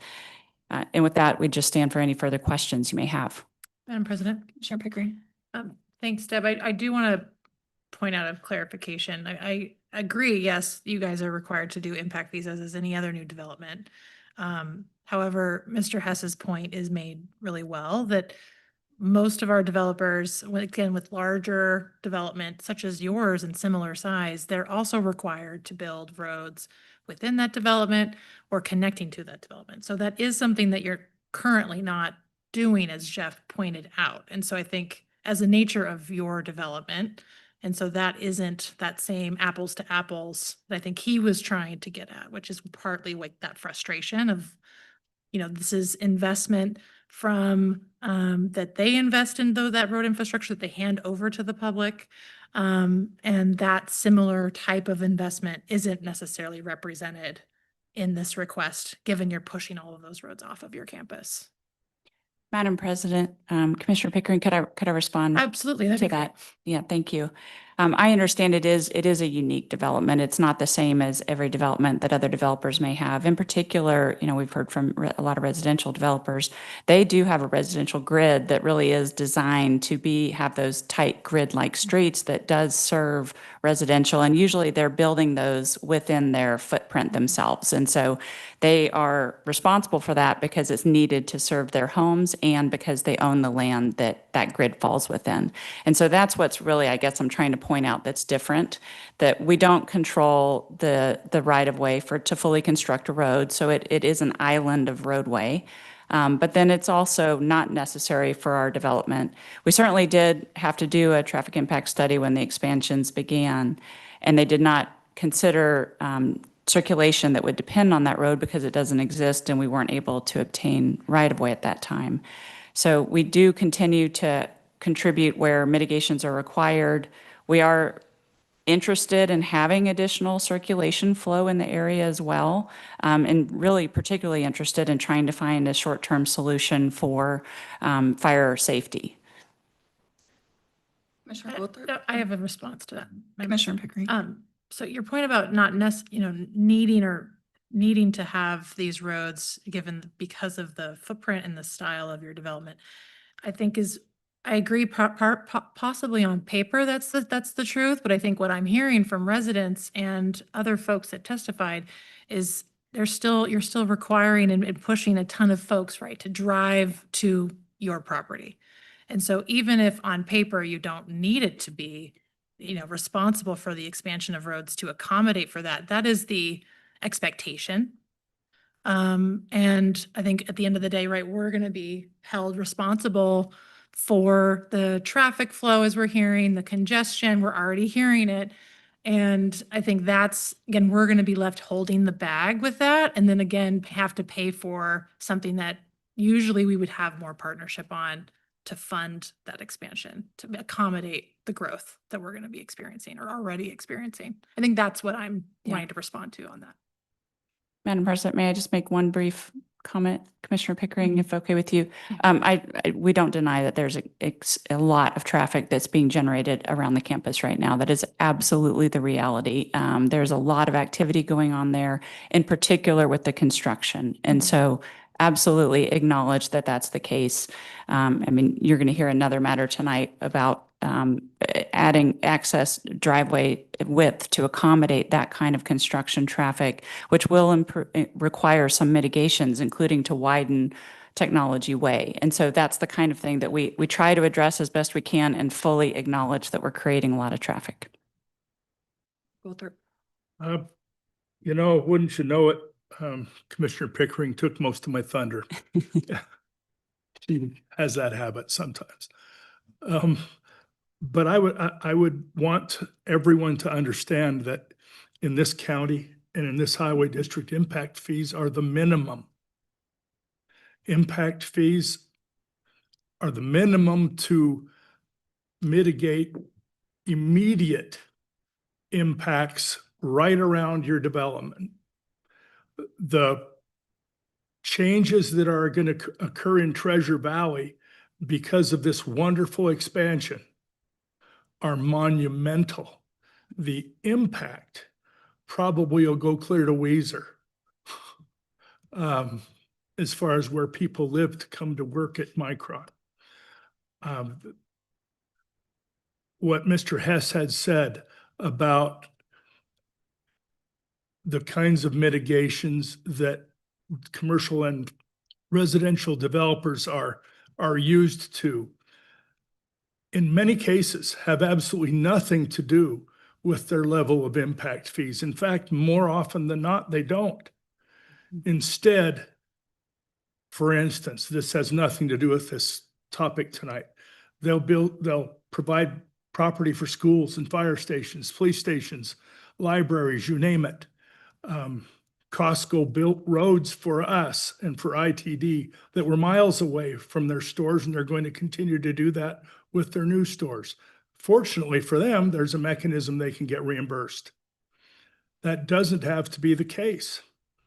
And, in our CIP, we've got well over $1 billion worth of projects that we're losing our hair over as far as how to fund. I don't believe we need any more without help. And that's all I have to say. Madam President, Commissioner McKinney. let me just ask one question. Hypothetically, if we were to decide that based on, all of the information that we've gotten here this evening, if we were to decide that we wanted to table this for the moment and have it allow time for reconsideration, allow time for additional discussions between Micron and ACHD staff, would you be amenable to that, to reconsidering some of the issues that have been brought up? Madam And they're President. delaying things by perhaps a few weeks, a week or two or whatever. Yeah, Madam President, Commissioner McKinney, our schedule is that this is a recommending body on this particular application before the city. So just to lay that out, our Planning and Zoning Commission is July 6th. And so that is relatively quick, but there may still be an opportunity there. I mean, I certainly don't want to thwart the opportunity for collaboration on that. I think we'd like to try to work within the timeline if it makes sense, but we want to do what makes sense to really be able to fully collaborate with you. So we're open to that. Okay, thank you. All right, any additional questions for the applicant? Okay, Thank you. thank you. Justin, you come back up. Madam President, Commissioner Pickering. is Justin going to answer some of the questions? Okay, good. Just want to make sure. Madam President, members of the commission, I'll do my best to answer some of the questions that have come up and then provide any further clarification that you may require. Specific to the questions from the public as it relates to the width of the road and the timing of construction, I think that has been a topic tonight. Staff is recommending that any arterial that is extended through this area, that ACHD preserves at a minimum 100 feet of right-of-way, which would typically accommodate a 5-lane arterial roadway. Our justification for that is in the staff report, which relates to anticipated growth in the future. I say less grid pattern network that will likely be presented in this area due to the potential changes to the map. And so if you pin me down on traffic justification, much of our master street map is not based on any specific traffic study. It's based on sound judgment, good planning principles, and engineering principles. And 100 feet of right-of-way preservation for a arterial roadway is typical within Ada County. So I'll highlight that. Madam President. Commissioner Pickering. I just want to interrupt you, Justin, really quick. So for folks that are online or tuning in, there's a difference between preserving versus building. So I just want to emphasize that it doesn't necessarily mean that we would build a road that wide. But I just think folks sometimes can confuse what we preserve versus what we actually build. Thank you. Madam President, Commissioner Pickering, thanks for that clarification. It's absolutely correct. I think a good example of that in this vicinity in the region is the Orchard extension, the Lake Hazel extension that was built by Corey Barton Homes years ago. It was initially constructed as essentially a 2-lane roadway with some shoulder width. Ultimately, it is planned to be expanded, but there can be phased expansion. There can be all kinds of ways to accommodate that. But we did end up in that situation, preserving for the amount of right-of-way I discussed. When it comes to timing of construction, at this point, I can speak only to ACHD's current adopted plans. This project, or the anticipation of a arterial connection between Memory Lane and Columbia Road somewhere is in ACHD's capital improvements plan. That being stated, it is not a project that we are actively designing, that we are actively purchasing right-of-way for. It's always been anticipated as a long-term project, not something that we would anticipate would happen anytime soon without some type of developer cooperative. That's the current status. So that's those two questions. There may have been a few others, and I'm glad to answer any questions the commission might have. Oh, there was one other that related to Commissioner McKinney's alternative idea, and I can answer that one, but I don't want to interrupt you. Madam President. Sure. Just one quick question. So looking at the alternative option that Micron has proposed with the cut to kind of not go through state land, a portion of that was going to be cutting through BLM land. You know, to your point about timeline, right? Working through a federal agency to, I Yeah, thought you just said BLM. BNL. Oh, BNL, yeah. It's actually Larry Williams, who's thank you. I thought you said local, BLM. Okay, sorry. manholder. Thanks for Yeah, clarifying. no problem. Never mind. Thank you. Angel, in the Q drive in that same folder, I put a preliminary plat of Rush Valley. I just wanted to show that because it's relevant to the alignment conversation we're going to have. I'd also like to bring up the alternative alignment maps. So commissioners, I wanted you to see this because it is relevant to the alternative alignment ideas that have been discussed tonight. Can you zoom it? Well, maybe I can. If I'm controlling it, let's see, where are my functions here, Angel? Yeah, thank you. That's great. I'm going to go right up here. So Commissioner McKinney, just to respond to your question related to the staff analysis. So Rush Valley, which has been discussed tonight, is a preliminary plat and it encompasses this area. This is the existing, I think that one's Racer Ridge and this one is Sunny Ridge. I know I have some residents here. I think that's correct. Painted on. Sorry about that. They're all ridges out there. So those two subdivisions exist. This below it is the Rush Valley proposed subdivision. Within that subdivision, and this is Sunny Ridge, I believe. There's a half collector that was dedicated and I believe constructed as part of this. That collector street was proposed to be extended through the Rush Valley subdivision. So to change at this point of the process, to change this street into a 5-lane potentially arterial roadway is complicated for the highway district because of a previous entitlement action that's already been taken. I'm not going to say it's impossible. Nothing's impossible, but it's certainly weighed into staff's concern with an alignment that split these two existing subdivisions. The fact that you have an existing preliminary plat in this area, I think complicates that. So I did want to point that out as some of the reasoning behind why that may not be the easiest thing to implement if that were the commission's decision. That being said, there could be other opportunities in this area related to alignment. And Angel, maybe I'll hand back over to you if we could bring back staff's presentation or the developers that actually the maps were good on both. I'll just put this up on the screen as for the commission's deliberation. Thank you. I think just to speak to to Commissioner McKinney's idea or any alternative proposal, one option just for the commission's consideration is there seems to be potentially at least alignment between ACHD and the applicant related to the extension of the arterial road to Micron's easterly property line connecting to the state of Idaho property. So there's alignment on that. I think where the questions have come up is where does it go from there? One alternative, which was brought up tonight, would be to bring that road to the north and then from some point in that situation, connect it up into and through, which implicates Micron property, implicates GR Simplot property, et cetera, et cetera. So I think as the commission is deliberating and considering what needs to be done tonight, there may be opportunities to make some decisions about a partial alignment of this roadway and leave the remainder of the alignment to be studied. I mean, that would not be completely out of the question.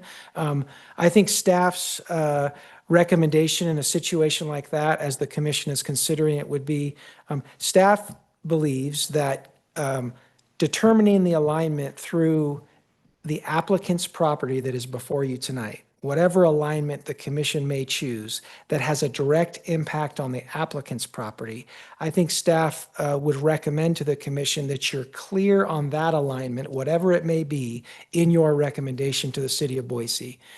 And I think it speaks to some of the things we've been talking about tonight, which is clarity.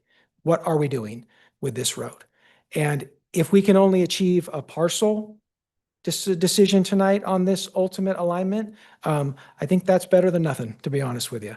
And so if there is alignment on between the commission on taking it to this location, or even potentially taking it to the north for some distance, and potentially looking at, any type of future connection we would have to look at there, I think staff would recommend that we consider that and be clear what that is tonight. Whether you are requiring or requesting that the city require the full right-of-way, the 100 feet from Micron, or whether you're asking the city to do half on a property line, I think that's over to you for consideration. But I think what would be implicated in a situation like that would certainly be this portion of the alignment, this portion of the alignment, and then some portion of the alignment that would likely be on this part of Micron's property. When it gets to that point, going directly north, as I just discussed, I don't know if that's possible, but it could continue along this property line and move its way up, essentially avoiding direct impact on the state's land endowment, if that is the commission's consideration tonight. So I wanted to throw that out there as you're deliberating. Staff is flexible. We're glad to work with you tonight. As you do make a motion, I may jump up and request clarification, because clarity is key in these situations. We want to make sure we get exactly what you're thinking. And so with that, I'll stand for any other questions. Could you put the staff recommendation back up, please? Sure. Are there other questions for Justin? Yes, Commissioner Madam President. Yeah, Justin, let me just, a comment that was brought up from the public during their testimony had to do with these additional collector roads that are being either taken off or what have you from the master street map. Could you speak to those? Because I know there's some concern about those, and I might have one other question. Well, let me go back to the request. The applicant's request is to essentially remove these collectors that are indicated in orange with a red X on top of them. The applicant seems amenable to providing some collector connectivity along the boundary of their property, or even through this portion of property as we've discussed tonight. The question, so that staff is generally understands that request. Other collectors, there are the ones that have been installed essentially at this time. There's one that's been installed here, a half section, and there's another half section that's been installed here. Rush Valley does anticipate potentially like a residential style collector road without front-on housing along somewhat of the southern portion of their property, which just came out in that map. So that is also occurring through that development. So I don't know if that specifically answered your question, Commissioner McKinney, but that was my attempt. Well, and the question was asked, who's building these collector roads that we're talking about? Yeah, thank you, Commissioner, for that clarification, Madam President, Commissioner McKinney. So collector roads in general are built through the development process.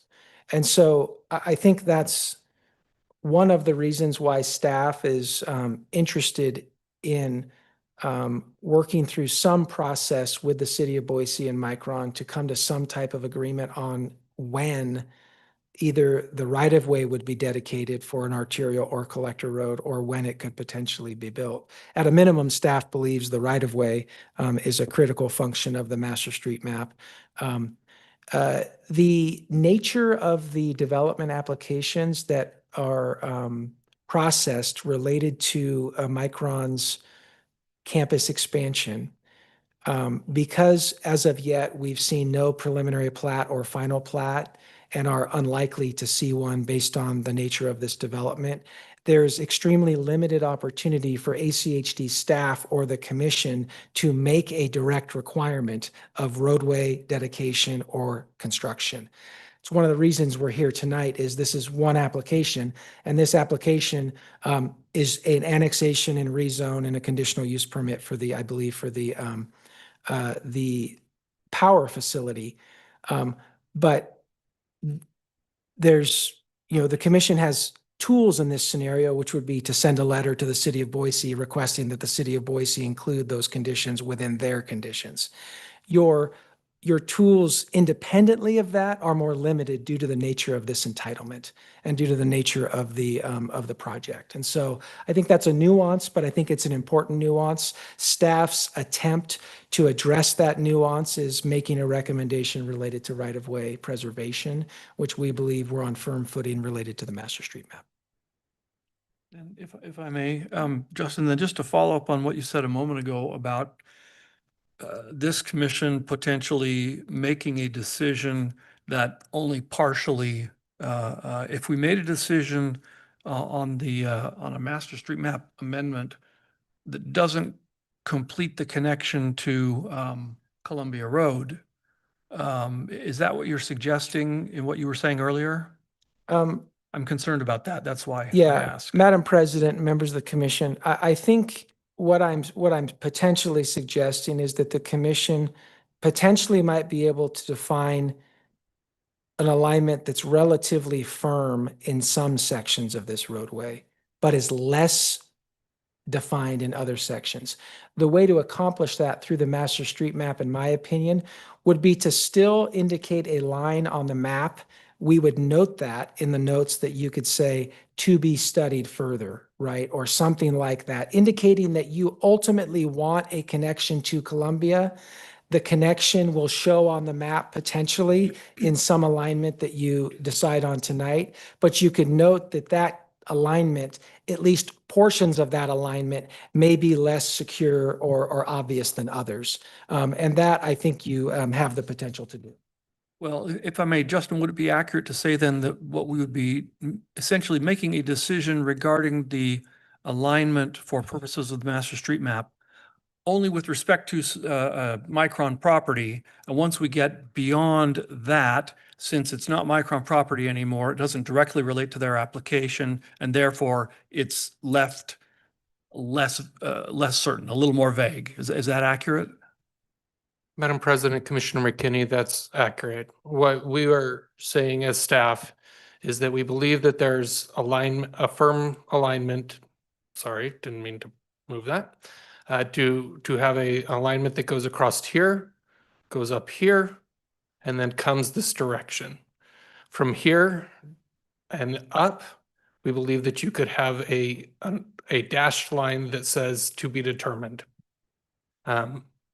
We think that those areas, there's definitely agreement that would allow connection of a future collector down to this location, and where the arterial finally terminates and connects up to Columbia, it's at least reasonable.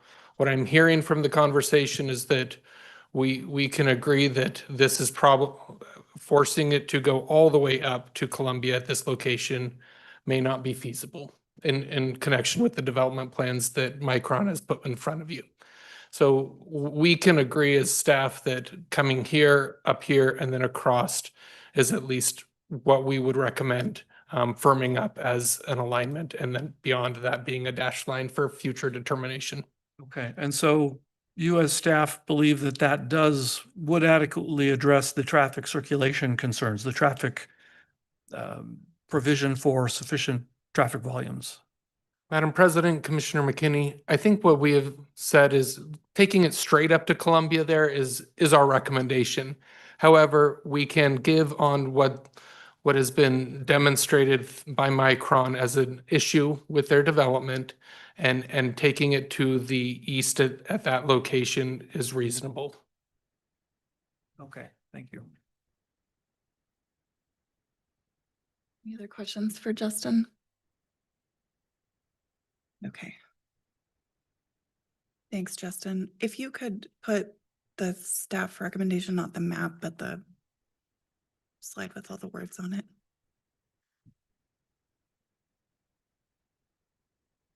One back. Okay, thank you. All right, we'll bring this item back to the commission for discussion and deliberation then. Yes, Madam President, Commissioner Goldthorpe. we'll discuss this more, I'm sure, but I would like to make a motion that we deny the modification of the master street map as presented. Okay. There's a motion. Is there a second? Okay, the motion dies for lack of a second. Well, wait, let me, that's the first motion is simply to deny the application that as presented. Yes. Is that accurate? I'll second that. Okay, there is a motion and a second. Then is there any discussion? Let me, by way of discussion, the presumption here is that we'll have a subsequent motion that will change things. So that would be the purpose of this motion, is simply to say. No, that's initially- not my intention, no. I don't think any of us are competent to redesign a master street map with all of the nuances that this particular project presents us. And until we are, I don't think we should do it. Well, I am agreed that the application as presented, I would agree we can't approve. So I do second the motion.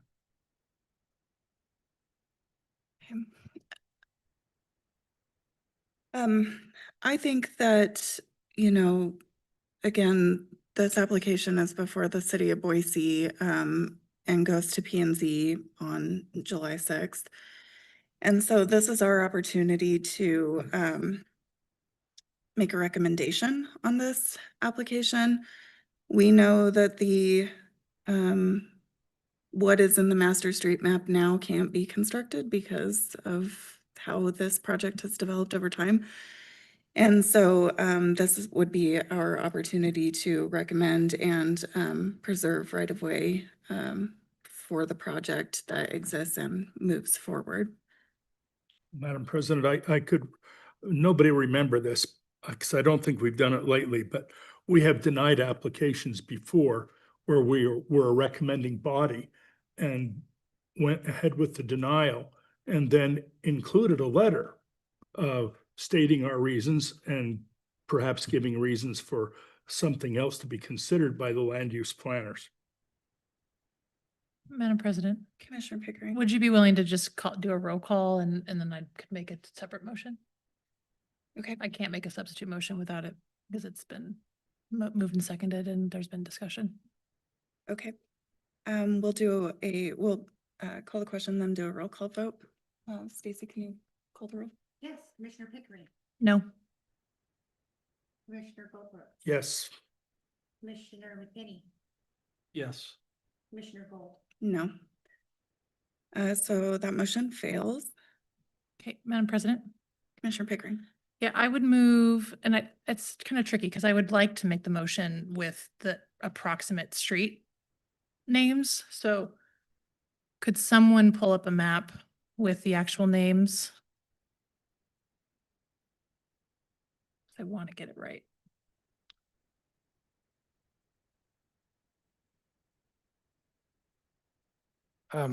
Madam President, members of the commission, I could probably pull up a different map. Specifically, some of the roads are named, some of the future roads are unnamed at this point. So I think the roads in question to consider would be Memory Road, which connects to the Eisenman interchange, Columbia Road.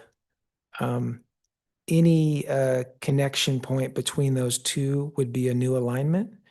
I think partially you could say that the extension of Memory Road to a certain point would be part of this, if that's where you're going. And then once that road, heads to the north, it would likely be a new future road, and you could reference it in that manner if you so chose. Do you mind, Angel, putting up the map? The other map, the one with the state land outline? Let's see here. I'll keep going. I know we'll find it. It may have but been we'll in We'll the- find it. Yeah, Yeah. Thank you. yeah, there we go. Okay.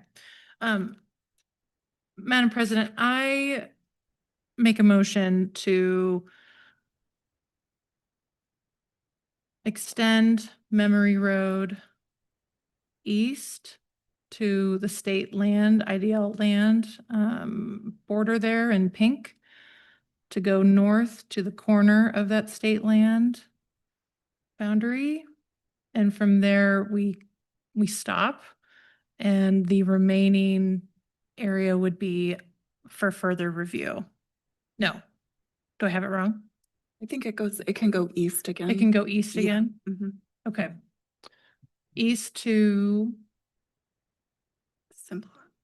Madam President, Commissioner Pickering, you can simply reference to how it was, if you're referencing what I described, you Yes. can just simply say as described by the director. I just also want to like make sure that we're all on the same page too, but I'll just say And- yes, as like in that further portion as described by the director, touching to that orange piece. Madam President, Commissioner Pickering, the reason why it's important to identify anything going to the east there is if it affects Micron property, this is the only opportunity we have Right. to preserve right away. I So appreciate that. having that clarification is Yes. helpful. So extending Memory Road to the IDL state property boundary, going north to the corner of that, and then crossing the Micron property with the IDL property just south of that connection there. And then the remaining pieces being for further review. And I'll second the motion. Madam President, Commissioner Pickering. obviously there's probably going to be more opportunity to share additional comments, but for everyone that testified, thank you so much for coming. Thank you for tuning in. I know this is time out of your lives, your very busy lives, to weigh in on something that's going to impact you tremendously. I would say there was some comments too about why not the roads first, and some tension there. I do want to flag that unfortunately we work and live in a system that development has to come first and then roads do come second. I think the thing that is abnormal about this request is the fact that the development is already being developed and the road system has not been clearly defined. So I understand that tension. And so I think this is not, and I think we all would agree that the investments in the scale and the important work that Micron's doing is super valuable. And we want to see them be successful for all of us. But I think we're just stuck in a really hard spot here. And I think trying to make the best of it is kind of the path forward. So hence my motion to kind of define what we have that alignment on and we have consensus on, but allowing additional time for us to kind of talk about and review the proper connection. Because what I don't want to do is make decisions from a dais where we have very limited information. We are not the experts, and I'd rather the Micron team and our staff make some of those determinations for the additional connection. Madam President, Commissioner Pickering, just to clarify in your motion, for the portions that are completely within Micron property, are you assuming 100 feet of right of way there? Yes. And then 50 feet from either side where it's along the property line, is that correct? That's correct. Thank you. Madam President, Commissioner McKinney. one concern I have is, and I asked earlier about, how the applicant would feel about a possible delay, and the concern was brought up that, well, we have this, hearing coming up with the city of Boise. I think it would be a mistake, however, for us to rush into a decision just because some other agency is planning to make a decision in the future. If ours has to delay a little bit and there's a knock-on effect and something else is delayed a little bit, in the final analysis, that's not a very big deal. So I don't think we should rush for that reason. Second of all, the primary concern here, and this is where my concerns lie, is that our obligation as a commission is to take action that's in the best interest of the public. And the interests of a developer are relevant, but they're not our primary concern. And so that's where we are here. We have this, in modifying the master street map, what is in the best interest of the people of this county? And that's why in the first place, I could not support just approving the application as presented. The adjustments that are being proposed, well, I guess on the one hand, and I don't mean to ramble, the possibility that there are some design adjustments that could be made that would allow the recommendation that the district has come up with. It strikes me that it's hard for me to believe that that's just impossible. I'm an engineer myself. All sorts of things are possible, and adjustments have to be made and can be made. And yeah, there may be a cost involved, but the cost of having a highway system that doesn't meet the needs of the public is also to be considered. And then and let me just add this. Back in my days as a highway engineer, I used to write legal descriptions of real property for purposes of acquiring right-of-way. And I'm hesitant and uncomfortable with trying to, from this position, kind of outline a right-of-way alignment without reference to something that's written down and that's already shown. And that's why I think some additional time to develop this would be very helpful, because that way it could be pinned down instead of being potentially questionable about what exactly are we approving, what exactly are we describing. So that's my concern. And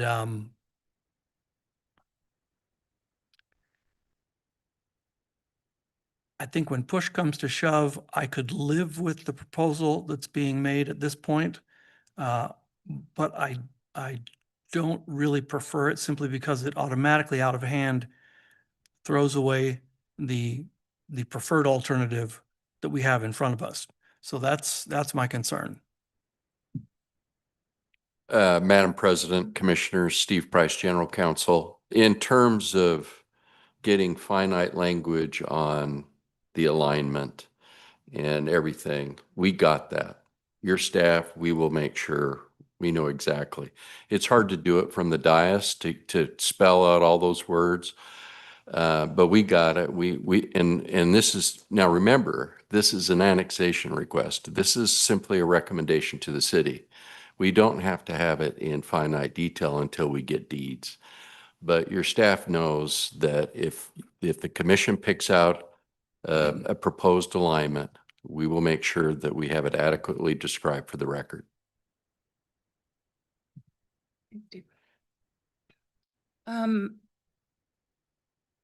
Well, I would say, when decreased connectivity in this area is going to impact Micron and the area as well, the neighbors and folks coming in from all directions. And as an opportunity, like I have concerns about removing that tool and mechanism completely. And so I think the motion does a good job of utilizing as much of the applicant's property to delineate generally, and our staff can do that specifically, where we would like to see those connections made, so that as this project continues to move forward, that it can incorporate and include those things, and that we can plan for that 100 feet and 50 feet of right of way. So that, we heard a lot of concerns from folks and kind of this going to other properties and timelines. And I think that this proposal, this motion would be the easiest or the best option to make sure that we're kind of getting those pieces covered with what we have available and with what stage we're at in the applicant process, and how we're able to recommend on this application for the city. Madam President, if I may, just one more comment. The concern, of course, is that if we approve this modified proposal, then it goes forward and the opportunity for the straight north option is forever gone. On the other hand, if we don't approve it and the applicant has to come back, then there's still other options on the table, potentially. Madam President, Commissioner McKinney, the challenge we have here is as a recommending body to the city can approve this and they will never have to come back to a CHD. And ultimately at this point in time, we can make if we fail to make a recommendation, the city still could act without taking any recommendation into account. What staff is proposing here and the alignment that the motion proposes is doing the best we can to get what we can at this point in time for what we believe could be the best compromise option here. The commission could make the decision to direct that straight north option. The challenge will be the city has to also accept that and endorse that. And what we are proposing at least stays along the edge lines of the property. And from what the discussion with the applicant today, it sounds like they're in agreement with that. And so the likelihood of any conflict when this goes to the city is unlikely. We believe that what we have recommended and what has been made as a motion would be the best we can do as a compromise with the applicant at this point in time, recognizing that there is a timeline where they will be going forward to the city and the city can make the decision with or without our recommendation and requirements. Okay, I appreciate that clarification. So the bottom line is that we're not making a decision here. We're just making a recommendation. The city doesn't have to take it anyway. Madam President, Commissioner McKinney, we have agreement with the city that they would accept our recommendations and requirements. They don't have to. That only has the force of a contract or an agreement we have with the city. Ultimately, they can make whatever decision they want in terms of what they require Micron to do. What we believe is reasonable with what we've shown or what we've demonstrated as a compromise would assist in this moving forward without any issues. Okay.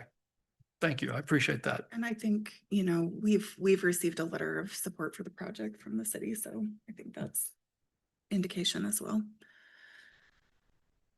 Are there any other comments from the commission discussion? All right, seeing none, shall we call the roll? Commissioner Pickering. Yes. Commissioner Goldthorpe. No. Commissioner McKinney. Yes. Commissioner Bolt. Yes. All right, motion carries. Thank you, everybody who commented on this and stuck it out. I know this room is really hot and really appreciate your patience. never We're going to take a 10-minute break. Please feel free to step out of this room. It's cooler out of this room, and then we'll come back in 10 minutes to discuss the next item on the agenda. Thank you.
Hey, welcome back, everybody.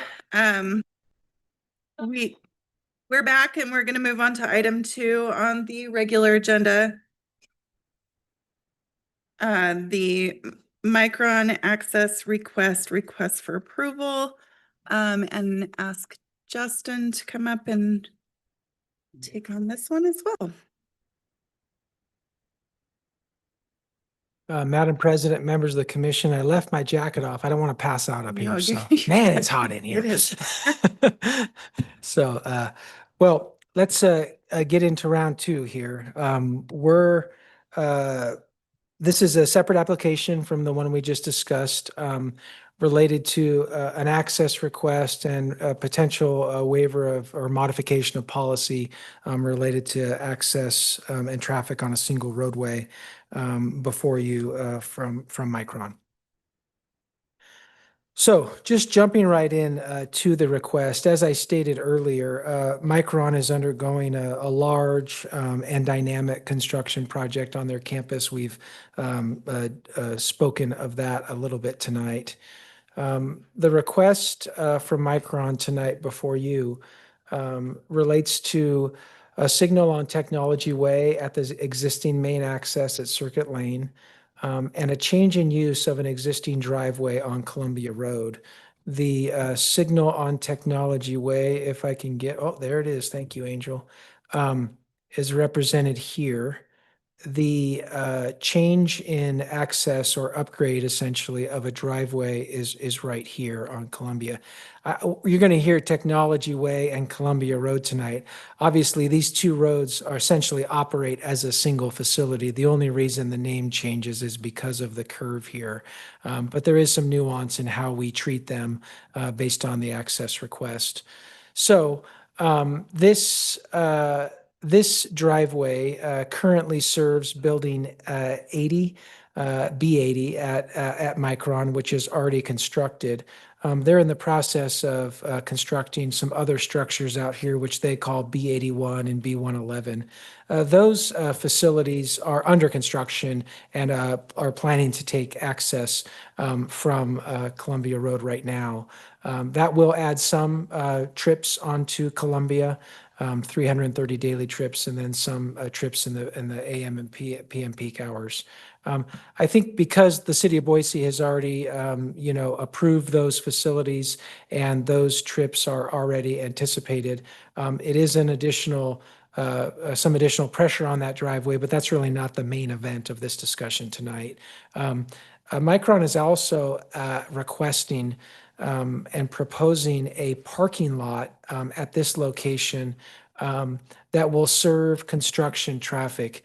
It's being called a temporary parking lot for their construction traffic, but due to the nature of the construction and the size of this project, temporary in this case could be quite a few years. So staff, although it's a temporary request, we're treating it essentially as a permanent parking lot because of the time it'll be there. So this parking lot is anticipated to generate over 4,000 daily trips onto Columbia Road at that access point, and you can see the AM and PM peak numbers. This essentially requires a modification of district policy regarding maximum traffic on one access, and I'll get a little bit more into that in the next slide. So here's some further information. The existing traffic on Technology Way, this is south of Gowan. You can see in 2024 a traffic count of about 6,400 cars. That has likely increased since 2024 with activities on the Micron site. In 2025, just west of Amber Ridge at this location here, the traffic was at about 3,600 vehicles per day. So some of the traffic here on Technology is generated by the residents. Some of that traffic is generated by Micron and its access point at Circuit Lane and the other minor access that we discussed.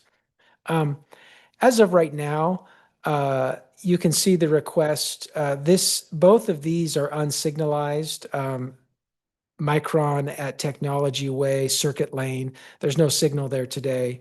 And certainly there's no signal at this driveway access for that property. Showing, Micron's full access to their campus, I'm showing you signalized in green and unsignalized access points to the campus on Federal Way. And there's quite a few of them, including access to parking garages and other things that have been reconfigured along the Federal Way, a part of their campus. So Micron has a lot of access points on Federal Way, certainly essentially or almost direct access from the interchange, and then more limited access or use off of Technology Way and Columbia Road. Part of that limit has been placed by the commission and the city of Boise over the years related to fire access, related to the policy of how many access points you can have on a single arterial road that only has one access to another. So that's kind of the story of what's going on out here. And as I said, this is all about an area with limited network connectivity and a large and dynamic construction project that is attempting to navigate through what it needs to continue its project. So I'm not going to read this policy in full, but I wanted you to have it as a reference. This is a commission adopted policy, and it speaks to one access to a public street that is classified as an arterial, or if it proposes to extend public streets from existing developments with only one arterial access to the public street system. Much of this relates to the developments down the street on Columbia Road are extremely limited with preliminary plats that they can't even expand on because this has been already met in this area. This policy is intended to, promote transportation system safety, and limit the amount of traffic that's dependent upon a single arterial access point. It also recognizes that concentrating large traffic volumes through a single access point can create operational safety and emergency response concerns. You do have the authority to modify this policy. You've done it in the past with information provided from the applicants or information provided from the city, depending on the situation. So speaking to that specifically, in 2016 for the preliminary plat for Rush Valley, located east of Micron, the commission did approve a modification of this policy, essentially allowing traffic along the Columbia Technology connection to go up to about 7,000 ADT above and beyond the 5,000. With this request, you would potentially be adding an additional 4,400 trips into this network, approaching over almost 11,500 trips that could be traversing all or portions of Columbia/Technology using that northern access to the Micron campus. This is a significant waiver to the policy considering the numbers. So, staff, we've looked at this pretty carefully. We came up with a couple of alternatives, and I know Micron presented in their application some alternatives. We've, tried to navigate through this as best we can. It's somewhat complex, but staff's first alternative in a nutshell is to recognize that access to the northern part of the campus through Circuit Lane is increasing and has increased, and to allow for an enhanced access point, which is represented by the number 2 with a signalization of Technology Way at Circuit Lane. Along with that, in alternative 1, staff is recommending some improvements along Technology Way and in association potentially with ITD, which would be called out in S1 and the number 1, related to additional lanes and pathways from Gowan Road, State Highway 21, down to Micron's entrance at that signal, which would be at Circuit Lane. With this, staff is recommending the commission deny the major construction access off of Columbia Road, the additional 4,000 trips. We recognize the complexity of this project out here. We think that it might be best if Micron were to explore, with all of their other access points and other access areas, some sort of more enhanced internal circulation network that provides this construction-related traffic and accommodates it, rather than funneling that traffic, 4,000 trips, into a driveway on Columbia Road. So that's essentially alternative number one. Alternative number two is if the commission were to approve the construction access on Columbia Road, we do think that requires a clear recognition of your waiver to the policy. You would need to make findings associated with that related to the nature of the roadways, the applicant's information provided tonight. And there's a lot more improvements that staff believes would be needed or necessary to accommodate this, including essentially everything from alternative number one, and then additional improvements between the 2 and the 3 indicated on the graphic here. Essentially, doing our best to widen Technology Way and Columbia Road all the way to what would be this access point to the contractor parking lot. Even then, the mitigation, there may be issues and traffic that goes above and beyond what's anticipated. But we are trying to find somewhat of a reasonable alternative, trying to balance the nature of the development, the temporary or long-term temporary nature of the request, and come up with a solution that makes sense. I should have pointed out earlier that the current major kind of contractor entrance, as I understand it, and Micron can certainly correct me if I'm wrong, comes in off of the interchange, accesses across an easement they have with Simplot Company, and then goes into a major construction parking and construction staging area that is here on the southern portion of the property. And I think in their application, there's an anticipation to need something similar to this on the northern portion of the property as things continue to expand and change on the site. So I'll just highlight that. So with that, staff's recommendation is alternative number one. I'm sure the applicant will be able to describe in more detail their request and the justification for it, but that is where staff stands at this point. I'm glad to take any questions. Any questions for Justin? Yes. Sure, Goldberg. Thank you. Justin, with all this, it's going to come at some kind of a price tag. Who pays it?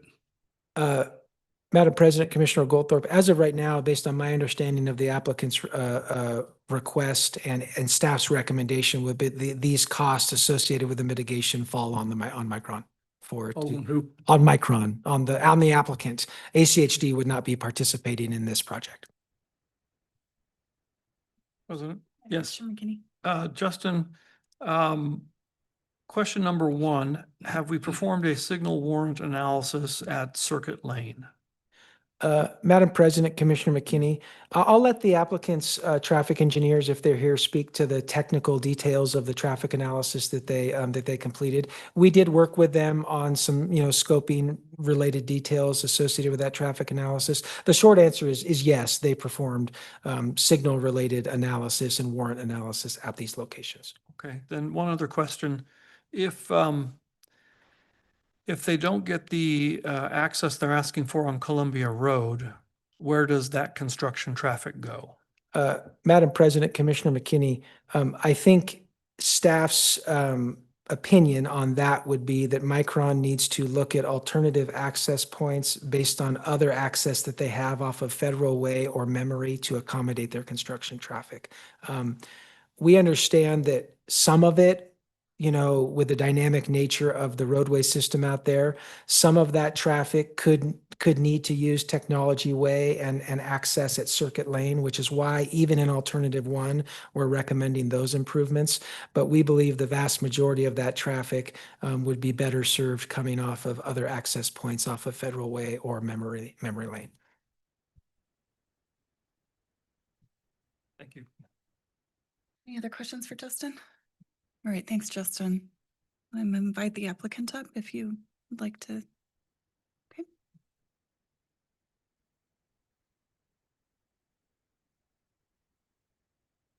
Welcome. Hello. Hi. Madam President, Commissioners, thank you. My name is Kristen McCoy with Parametrics, 7761 West Riverside Drive in Boise, Idaho. I will be presenting on behalf of the Micron team today on this. I'll provide a brief overview of the request, explain how the proposal evolved through coordination with ACHD and ITD staff, and discuss our response to staff's recommendation that you saw today. As a preview, our team is aligned with Alternative 2, with one exception that I will address. I've also got folks behind me here from Micron that can help answer any questions from the operational standpoint if they should arise. Let's see here. All right. So, as Justin mentioned, this request is fundamentally about managing traffic associated with the Micron expansion, while minimizing impacts to the public roadways. The proposed access serves the parking area on the north side of the campus and provides a direct route between the project site, the parking lot, and Columbia Road. By distributing construction traffic across the network, the access reduces pressure on other campus access points, but also helps maintain efficient operations on the surrounding roadways. We had submitted an initial request, so I'm going to bring this up here. We had submitted an initial request, which included the signalized intersection at Circuit that Justin had mentioned, as well as a signalized intersection at this proposed construction access site, along with a series of roadway improvements that were designed to support those signalized intersections.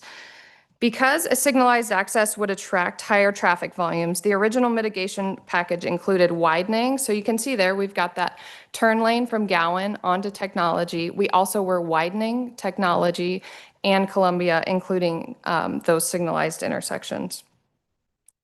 These improvements were developed specifically to accommodate the traffic that we had associated with that signalized entrance at the construction access driveway. During coordination with ACHD, staff indicated that they were not supportive of that signal at the construction access location. And so in response, Micron took a look campus-wide at how we could remove the signal and evaluate access throughout campus, and at the same time also were able to mitigate shift for those construction workers to lower the number of trips that were coming through that way. So we were able, through that, to reduce peak period demand by redistributing the workers coming to the site. And together, those changes reduce the projected traffic volumes that were using that proposed access. And as a result, some of the widening improvements that we had originally identified in this proposal under that signalized scenario were no longer necessary from a traffic operations standpoint. Our revised proposal, which I can show you here, reflects those updated traffic forecasts and incorporates the feedback that we received from ACHD and ITD.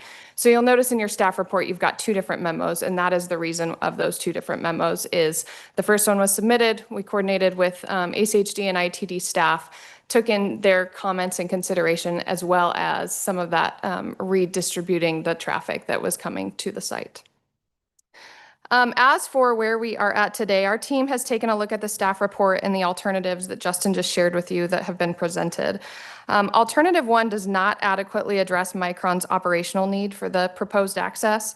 The traffic analysis that we conducted, if that access was not there, would require significantly more green time on the light at Circuit, and therefore cause more delay to the public roadway network on Technology in Columbia. However, Alternative 2, do you have a question? I had a question before I forget it. Yeah. On alternative number 1, did that include a proposed right turn lane? No. Onto the construction access? Yes. No. So if one was provided, I would think that that would reduce your concerns about the timing and traffic. So 1 actually denies that access to connect to that parking lot. Okay. So getting a little bit more technical here on this display, sorry, but Alternative 2 really does align with that revised mitigation proposal that we had talked about, though it does include a few additional things. So first, Alternative 2 includes widening improvements that were originally developed in that first scenario, but aren't necessarily required for the traffic that we're now projecting to come without that signal at the construction access. But, you know, that being said, Micron had taken a look at this and are willing to construct those additional improvements. So this would include, as you're seeing here, widening along Technology Way. It would include widening along Columbia.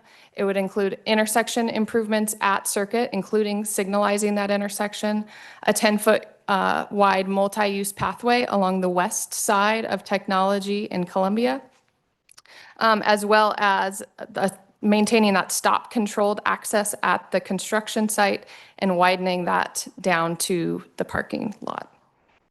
I will bring up that Alternative 2 does include a requirement to build a 10-foot multi-use pathway on both sides of Technology Way. You will see that in your staff report, even though Micron's only developing on the west side. And unfortunately, we can accommodate the 10-foot pathway on that west side, but the east side, we are restricted due to right-of-way constraints. And so we are proposing that we are in alignment with Alternative 2 with exception of the multi-use pathway on the east side of those roads of Technology and Circuit. So with that, what we are requesting is approval of the proposed construction access and Alternative 2 roadway improvements, excluding that east side multi-use pathway. These modifications remain appropriate because the traffic analysis demonstrates that the access can operate safely and efficiently while preserving the overall function of the transportation network within the area. And with that, I will stand for questions. I know I've got folks from Micron if there's operational questions that they can ask. Thanks. Are there any questions for the applicant? Madam Commissioner President? Pickering? Yes, thank you. Could you remind everyone that's tuning in how long you would need this access for? Yeah, so this is we are calling this a construction access. The construction timing for the site continues to evolve, as we've mentioned, is dynamic. So it would be several years, and I'm not sure, Marcos, if you have any updated timing on that. Yes, absolutely. Oh, Marcos Ramirez with Micron Technology. Initially, when we had the plan and the idea and the mitigation with shifting some trade traffic where the scopes were further north, we initially only had one ID1 facility plan. Now that we have two, that duration is going to extend. So I could easily see that requirement being needed over the next 5 to 7 years, when we were thinking it would be less than that. Thank you. Yep. Can you speak to a little bit why kind of internal to the site doesn't work for your? Yeah, absolutely. And so we have taken a look at, and when we did that redistribution of the traffic, we took a look at how folks could get to that parking lot coming from the different areas, that South Campus that we just saw on the other map, coming from Federal Way, things like that. And some vehicles can. Micron has done some improvements along, let's see if I can point. Oh, yeah, there we go. Micron has done some improvements to this roadway here to encourage that circulation within the campus. And so we took a look at that.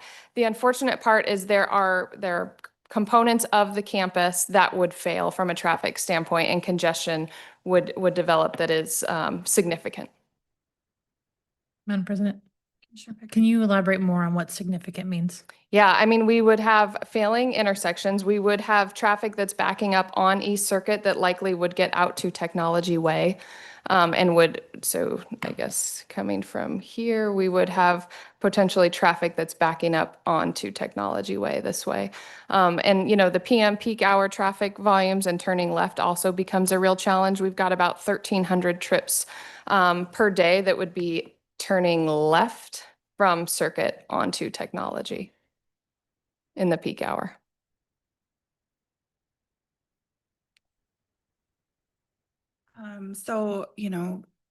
According to our staff report, I think, and it's talking about this would more than double what our policy allows for trip numbers on this section of road. And so I guess, you're talking about this not working internal to the site, and I guess we have to balance that with how that works external to the site and impacts the public system. Yeah, and so, our traffic findings did indicate, especially with these widened improvements that we're showing along Technology and Columbia, that really increases the capacity along these roadways to satisfy the need of this additional construction traffic.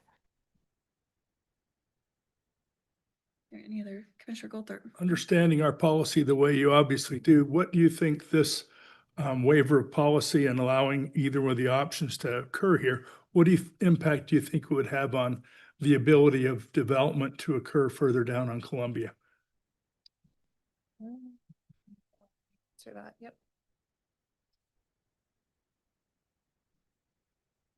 Madam President, Commissioner Goldthorpe, Deborah Nelson, it would not impact the development further to the east in the sense that it wouldn't allow them to continue based on their current caps that they've already met. They would not be able to continue because they don't have the secondary fire access that they need for that. And also the widening will not be continuing out east of this mask driveway, the construction driveway that's being asked here. And so East Columbia Road to the east of this would still be constrained. So it doesn't facilitate further development, which from a trip generation standpoint is a good thing at this point for this use. But it does create the widening that Kristen mentioned, where our trips will be added to create that additional justification for your policy change, because you will have those improvements where our trips will be impacting the roadway. Madam President, just a question for Kristen, just for clarification. So you're proposing a signal at East Circuit. Yes. And Technology. And is that the same intersection the staff is supporting? Okay, I want to make sure that that wasn't a different one. Got it. Thank Yes. you. Yeah, you bet. Right, any other questions for Kristen and the applicant? Madam President, Commissioner McKinney? just to follow up, my earlier question about a signal warrant analysis at, where is it, Circuit Lane? Mhm. I assume that's been done. And what are the results of that? That is correct, and it has been deemed warranted. Just simply based on traffic volume? Is that what Yes. it is? Peak hour volume? Yep. Okay. So on the one hand, what you're proposing, the alternative two that you're proposing Mhm. involves widening Technology Way for, what are we looking at here? About a quarter of a mile, half a mile-ish, Mhm. and two intersections, as opposed to, for example, widening some of your internal circulation roadways to accommodate, this construction traffic. What's the, I guess, what's your rationale for that, for doing the one versus the other? Right, and I would say again, coming to this roadway here, which is, oh, I just hit the wrong button. Let's see here. This roadway here, Micron is improving. So this is right now, it's a one-way roadway and it will be a two-way roadway. So we are making some improvements within the campus and doing things to help, navigate some of the site circulation. Just keeping in mind that the parking lot that we are, forecasting these trips to go to is down here. And so it comes to some of that driver behavior that you're going to take the shortest distance to get to that site. And does allow for, meaningful transportation options once they get to that site. And considering it's an existing driveway today, obviously with significantly fewer trips that would be extended to that parking lot in the future.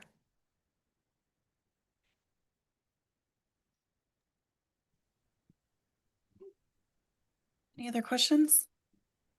All right, thank you. Yes. We can take some public comment on this. Or do we have folks? We have a couple people signed up on Zoom. We have Mr. Hess again.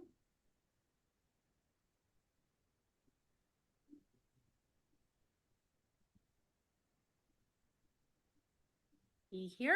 Jeff Hetz. Jeff Hetz. Sorry that, yep. Okay. Sorry about that. Madam President, members of the commission, again, my name is Jeff Hess, address 855 Broad Street, Boise.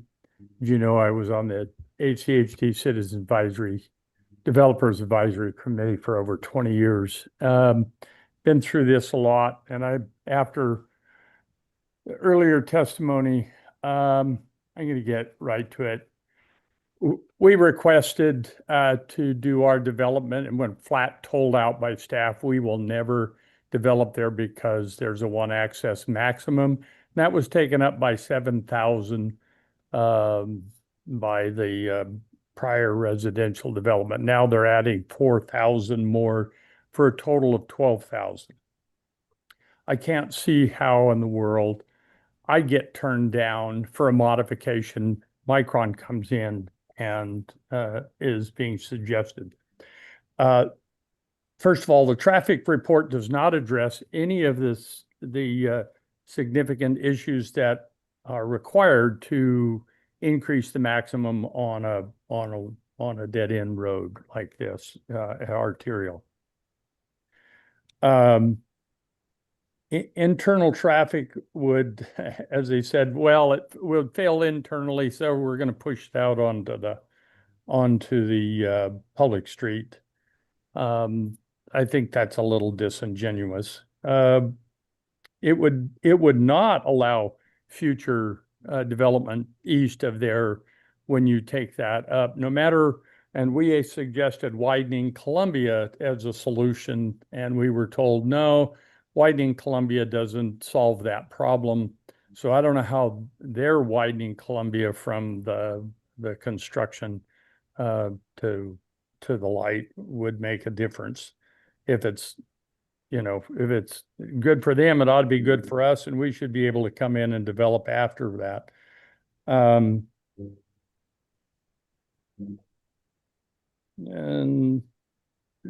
so the real thing is there's other ways internally to do it. What we're really talking about, they said, well, the developer can't get his maximum of 7,000 until there's another access way.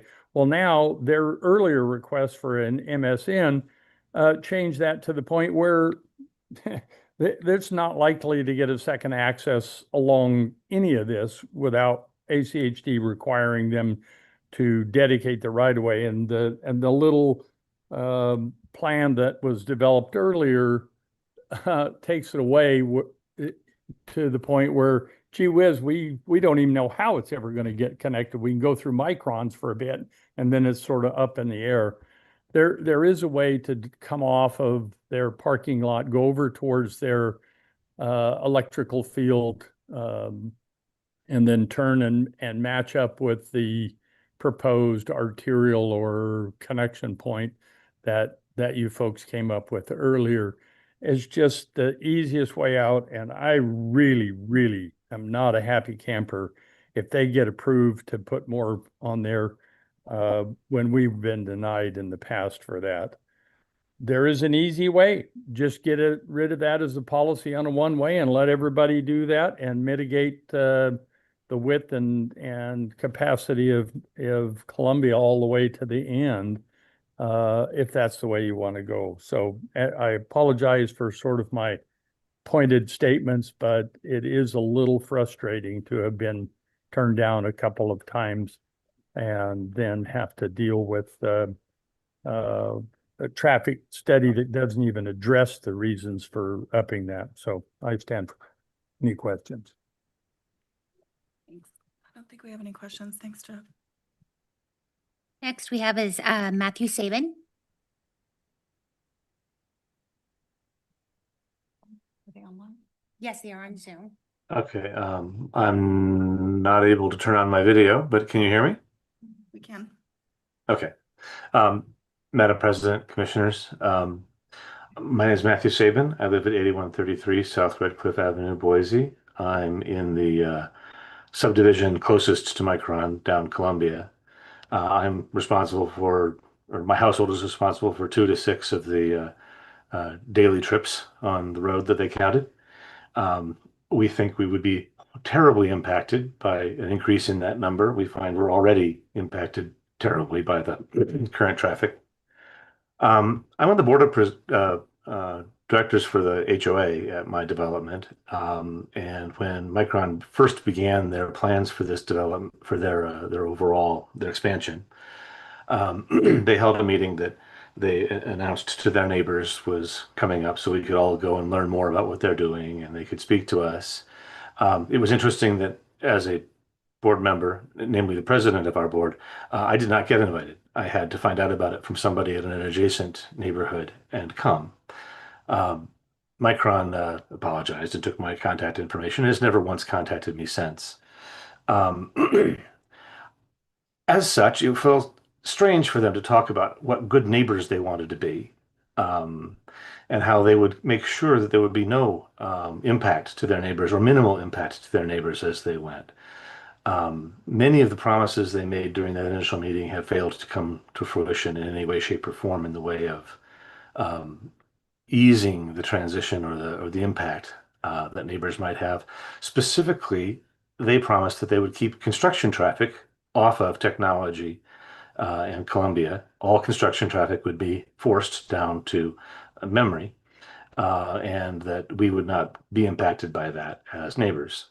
I understand increasing some capacity for employment as they add new employees, but given Micron's failure to be a good neighbor, I don't see why we as neighbors should put up with their construction traffic where they said they would not put any. I urge you to say no to these improvements to the extent that they have any construction traffic on them. Thank you. That's all we I- have. All I have signed up. Stand for questions if you have any. Okay, I don't think we have any questions. Thank you. Are there any other folks in person or online who are not signed up who want to speak to this? Sure, come on down and come to the podium and state your name and address for the record.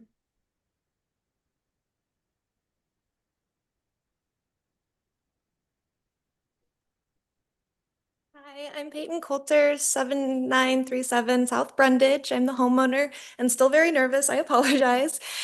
So I'm just really concerned about the morning traffic, the evening traffic, as well as the fire access yet again. I feel like if they're going to shove another 4,000 people down the road and we already have trouble getting out during fires, I don't see how that's going to get better if they're adding a couple lanes.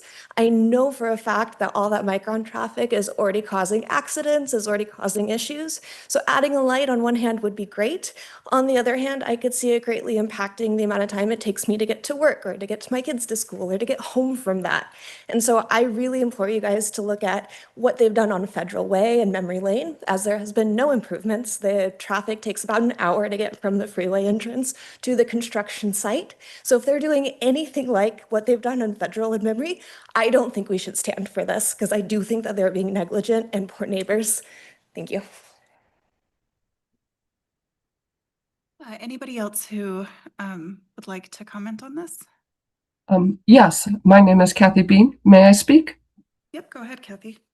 Again, my name is Kathy Bean. I live at 5921 East Bend Ridge Street in the Painted Ridge development. And I also would agree with the previous speaker that it is a really bad idea to add more construction traffic off Technology. I am a nurse and I leave at 5:30 in the morning, and the construction traffic that's already coming in, people are going on the right-hand turn lane. They're going at the light and turning right. It is very busy. I can't imagine adding 4,000 more cars. I also drove down Federal Way today. There's 5 or 6 entrances. There's a huge construction entrance at the Eisenman off-ramp. I don't understand why they want to put another construction parking lot out here, or why they can't use that one there and bus the construction workers to where they need to, if that's really something they want to do. So I would ask you to definitely not give them alternative 2. Thank you. Great, thanks, Kathy. Anybody else who wish to speak on this item? All right, seeing none, applicant, if you would take a minute, if there's anything additional you wanted to address. Sure, Madam President, Commissioners, thank you. One of the things that I did just want to, my screen is off, just talk through is, there is additional construction trips coming from that Eisenman interchange. There's additional trips coming from the Gowan interchange. Micron is evaluating options to park and bus construction traffic in there, and all of this is on top of each other. So I would say any of those one solutions isn't going to fix this solution. So this traffic that we do anticipate coming to enter the site is here. And so our goal here today is to identify mitigation solutions to help lessen the impact on the public roadway network. Madam President? Commissioner Pickering. Yeah, Kristen, Mr. Saban mentioned that there were promises made about not taking construction access off of Technology Way. Yes. I just want to, is that true? I have not been involved in any of those discussions. I don't know if anybody else has, so I.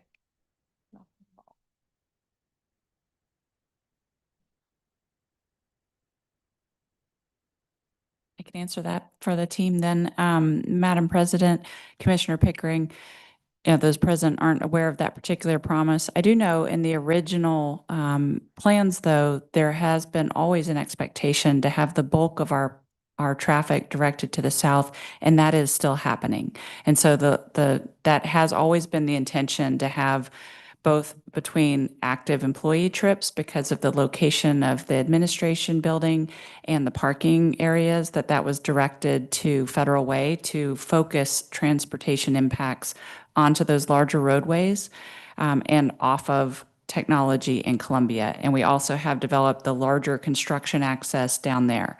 But as far as a promise to never have the construction traffic, this temporary need to facilitate this on the north side, I'm not aware of any such promise.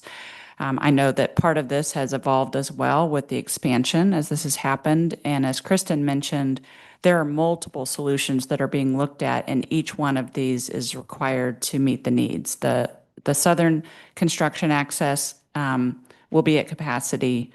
The Federal Way accesses will be at capacity. We're looking at off-site parking to use a shuttle to bring in the additional trips that will come beyond these.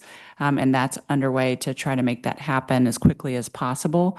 And this access is needed for current expansion plans now. So they're all going to be a part of this effort. And so that's why we're coming to you with this ask. Thank you. Okay. That's all, and we bring that back, bring Justin back up and bring it back to the commission for discussion.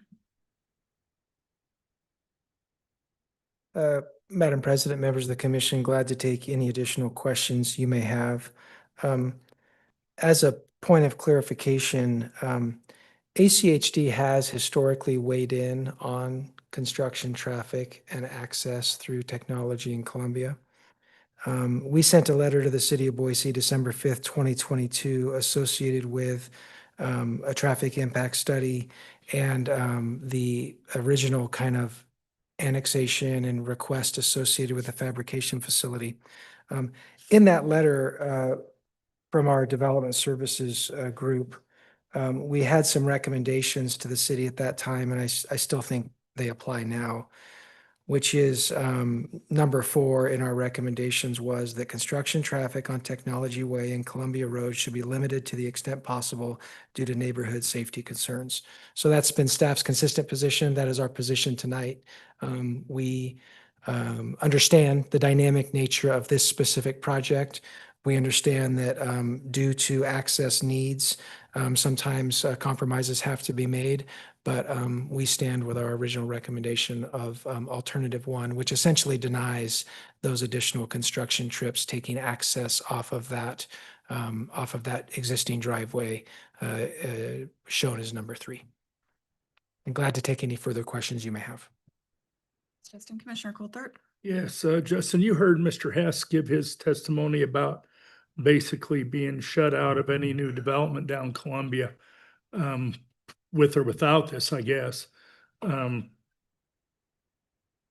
there been any thought given or discussion about how to make it so that the desire that I've heard, I don't know how many dozen times, about providing more housing near the Micron facility for Micron employees or anyone else, I guess.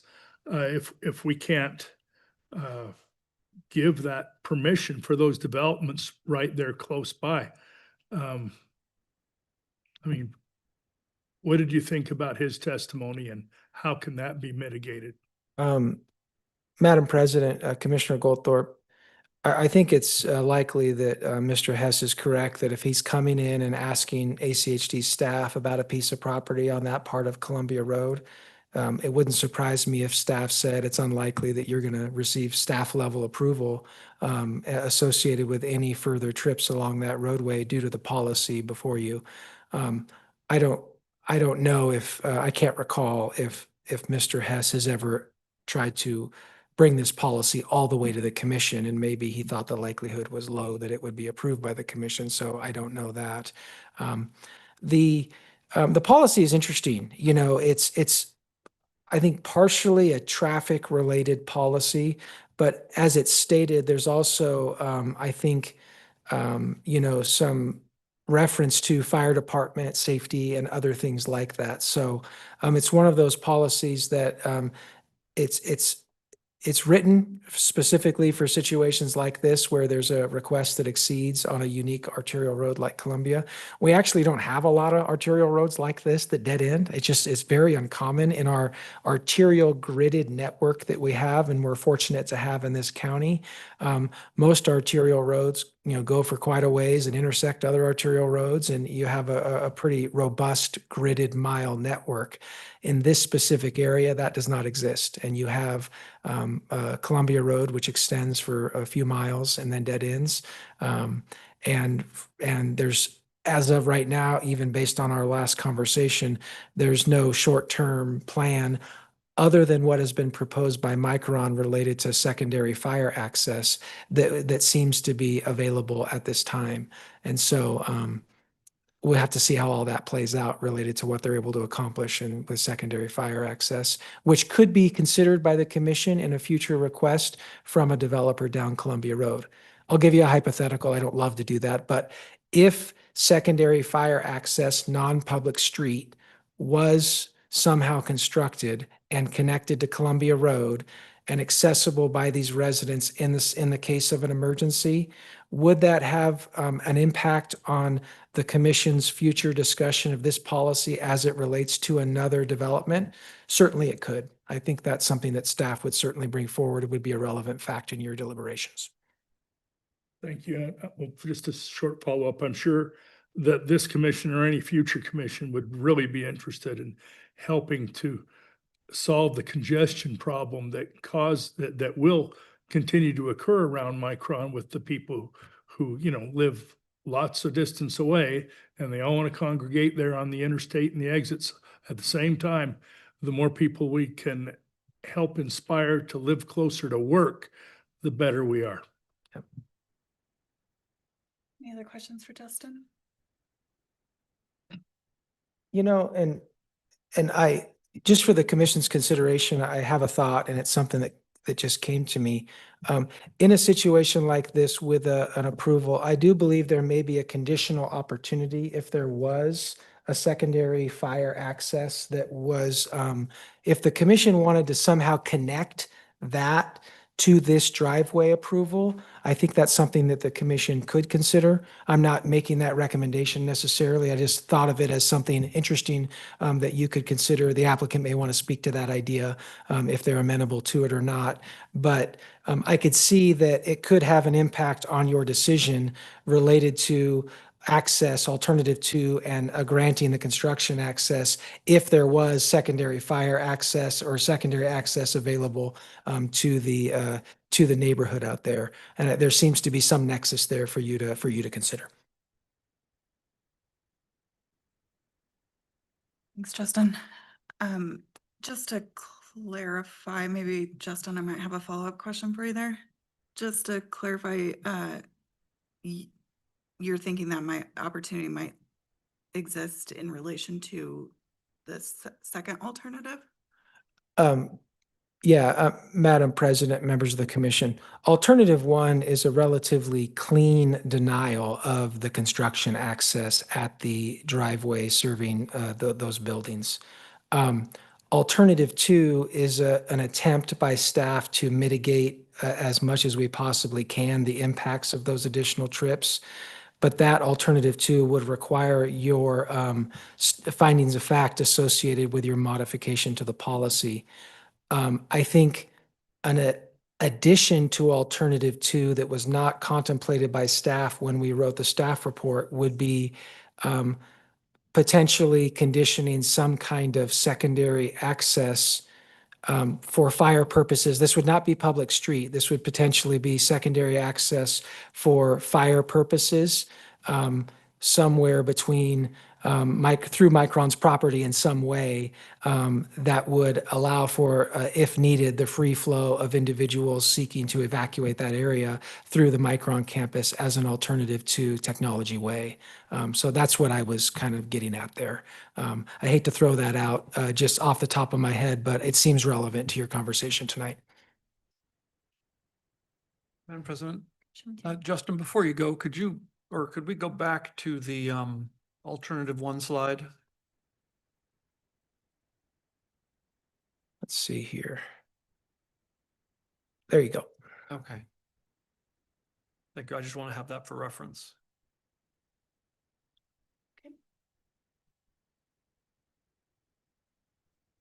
Madam President, would you allow the applicant to comment on the proposal from staff? Yeah, please do. Thank you. Just to add a comment, I think that's a creative solution, and particularly given the policy language that Justin pointed you to that addresses the fire concerns. So as you heard in the other hearing, that Micron has committed to work on providing emergency fire access through the campus for existing residents. And this doesn't solve your question, Commissioner Goldthorpe, about how do we solve the problem for future development. It doesn't go there. That isn't what Micron committed to do. Adding additional development there would overburden the campus and create a different safety problem. But they are committed to creating an opportunity for emergency fire access for the existing residents. And that would provide a tool to help you meet this policy as well. So to the extent that changing the maximum capacity on this dead-end arterial creates increased fire hazard for the residents, then we have an opportunity to add that conditional alignment, as Justin mentioned, to help to further mitigate that, in addition to the mitigation we've already offered with the widening that would pick up the end with our trips. So appreciate that opportunity to respond to that we do think that could be very helpful here, even though, granted, it doesn't address everything that you asked about how to facilitate opening up future development. It wouldn't go that far, but it certainly would create additional safety opportunities for fire conditions for the existing residents and existing level of development. When you're saying that you've committed to that, other than talking about it as part of this, is it documented anywhere? Is it part of your application with the city or anything? Madam President, no, it's not. But it is a conversation that we have begun with the city, and they're supportive of that. So we'd like to continue that conversation. And if that's critical for this approval, we would certainly welcome a condition to have us continue to facilitate that. So we've begun those conversations. We feel committed to bringing that forward. Ideally, we wouldn't have a condition that would limit this construction traffic, but we're appreciative of the suggestion from staff to try to work through that. So if that is what it takes to get this over, we've already committed to work on it. We're already committed to doing that. So we're going to continue to bring it forward.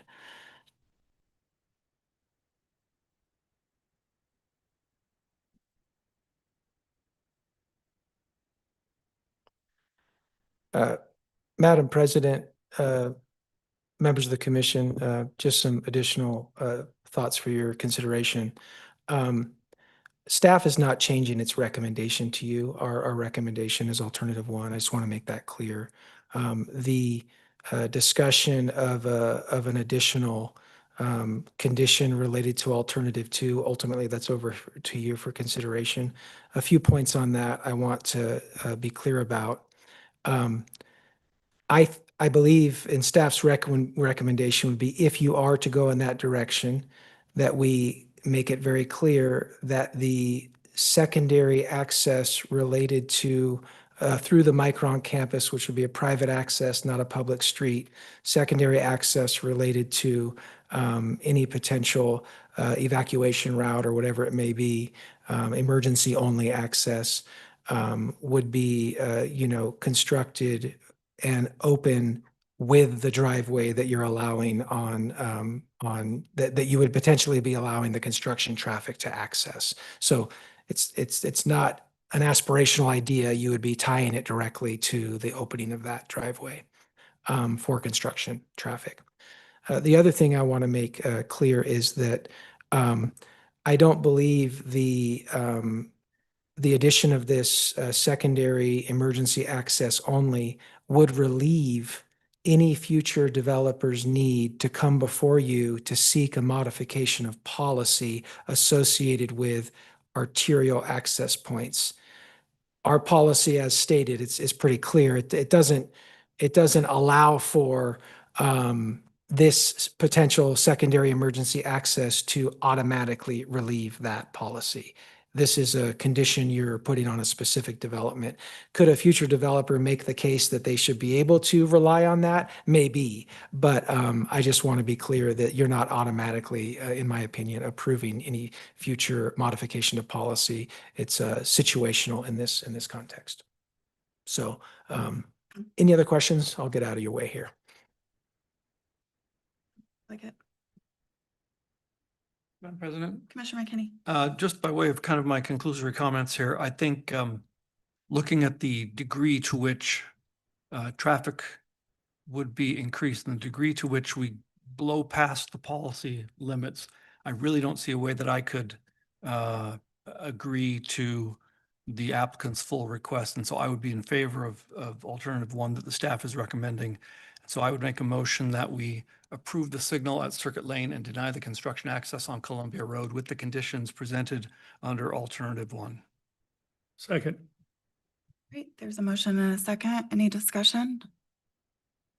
Madam President? Commissioner Pickering. I mean, I guess it's a question. Does alternative one, does it still need that exception of the no pathway on the east side? Madam President, members of the commission, staff's analysis on alternative one, we don't believe this alternative requires a modification to the policy, and here's why. The traffic being added onto to the driveway from those buildings that's there is relatively small, and they're already approved by the city of Boise, so it's somewhat of a moot point. She's asking about the 10-foot pathway. Oh, They only wanted I got totally backwards on that one. I wonder what I heard. It's late. Yeah. You know what? I think my brain is frying tonight. Yes, thank you for pointing that out. Staff's recommendation is for both sides. If the commission wants to modify alternative one to allow for the one side, I think staff's amenable to that. Over to the commission on that. So I would ask the maker of the motion if they'd modify their motion.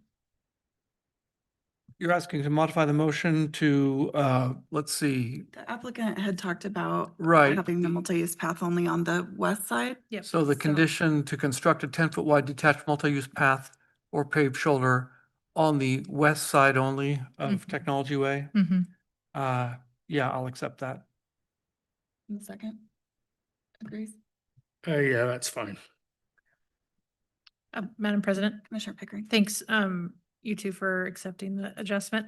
I just want to say, as someone that grew up and grew up with working with a father that has a small business in construction, I know how impactful construction activity is and how important it is to have access to lots where you can stage your equipment and park it.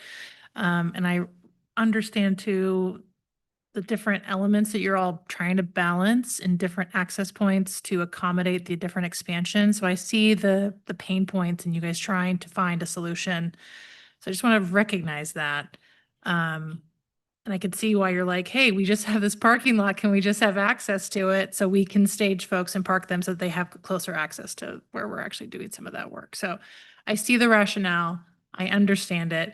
And so I just think balancing the expectations of the neighborhood, the impacts of that road, that's obviously the tricky part. So I'll support the motion, but I understand the mechanical aspects of what you're requesting. So if there's, additional ways that we can help find solutions to accommodate construction and those impacts, be all ears on how to do that. But obviously maintaining that safety and the support of the neighborhood is really important on Columbia and Technology Way. So I'll be supporting the motion. Commissioner Goldthorpe. Just by way of clarification of my rationale for the second, I have absolutely not changed my attitude about a waiver and some kind of mechanism to allow for future development for the same reasons that I gave earlier. I seconded that motion, but I am not in support of the signal at circuit and construction access. Did you have additional comments? Okay.